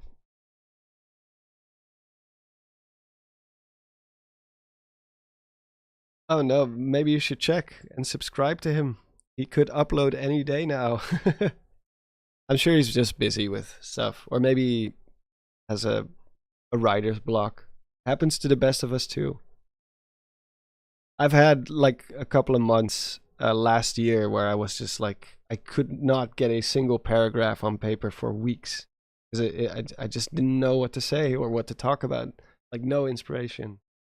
At Dino for us. Yeah, yeah, I will for sure. I'm actually gonna go down, and that's one of the first things I will do because I've been gone for a solid 2 hours now. So he's probably worried that I don't care about him anymore. He's very attached to me. If I leave the door just to get something from the car, which takes like 2 minutes, it's right around the corner, he's already like whining and crying in front of the window. Doesn't like to be alone. So I'm gonna do it exactly that. Yeah, thank you all so much for showing up. And I will see you next time. I hope there will be... I'm going to try my best to have a video out next week. Even if it's going to be a simple video, just talking about the timeline, for example. But I want to upload something quick soon. So, yeah. I will see you all next time. Bye.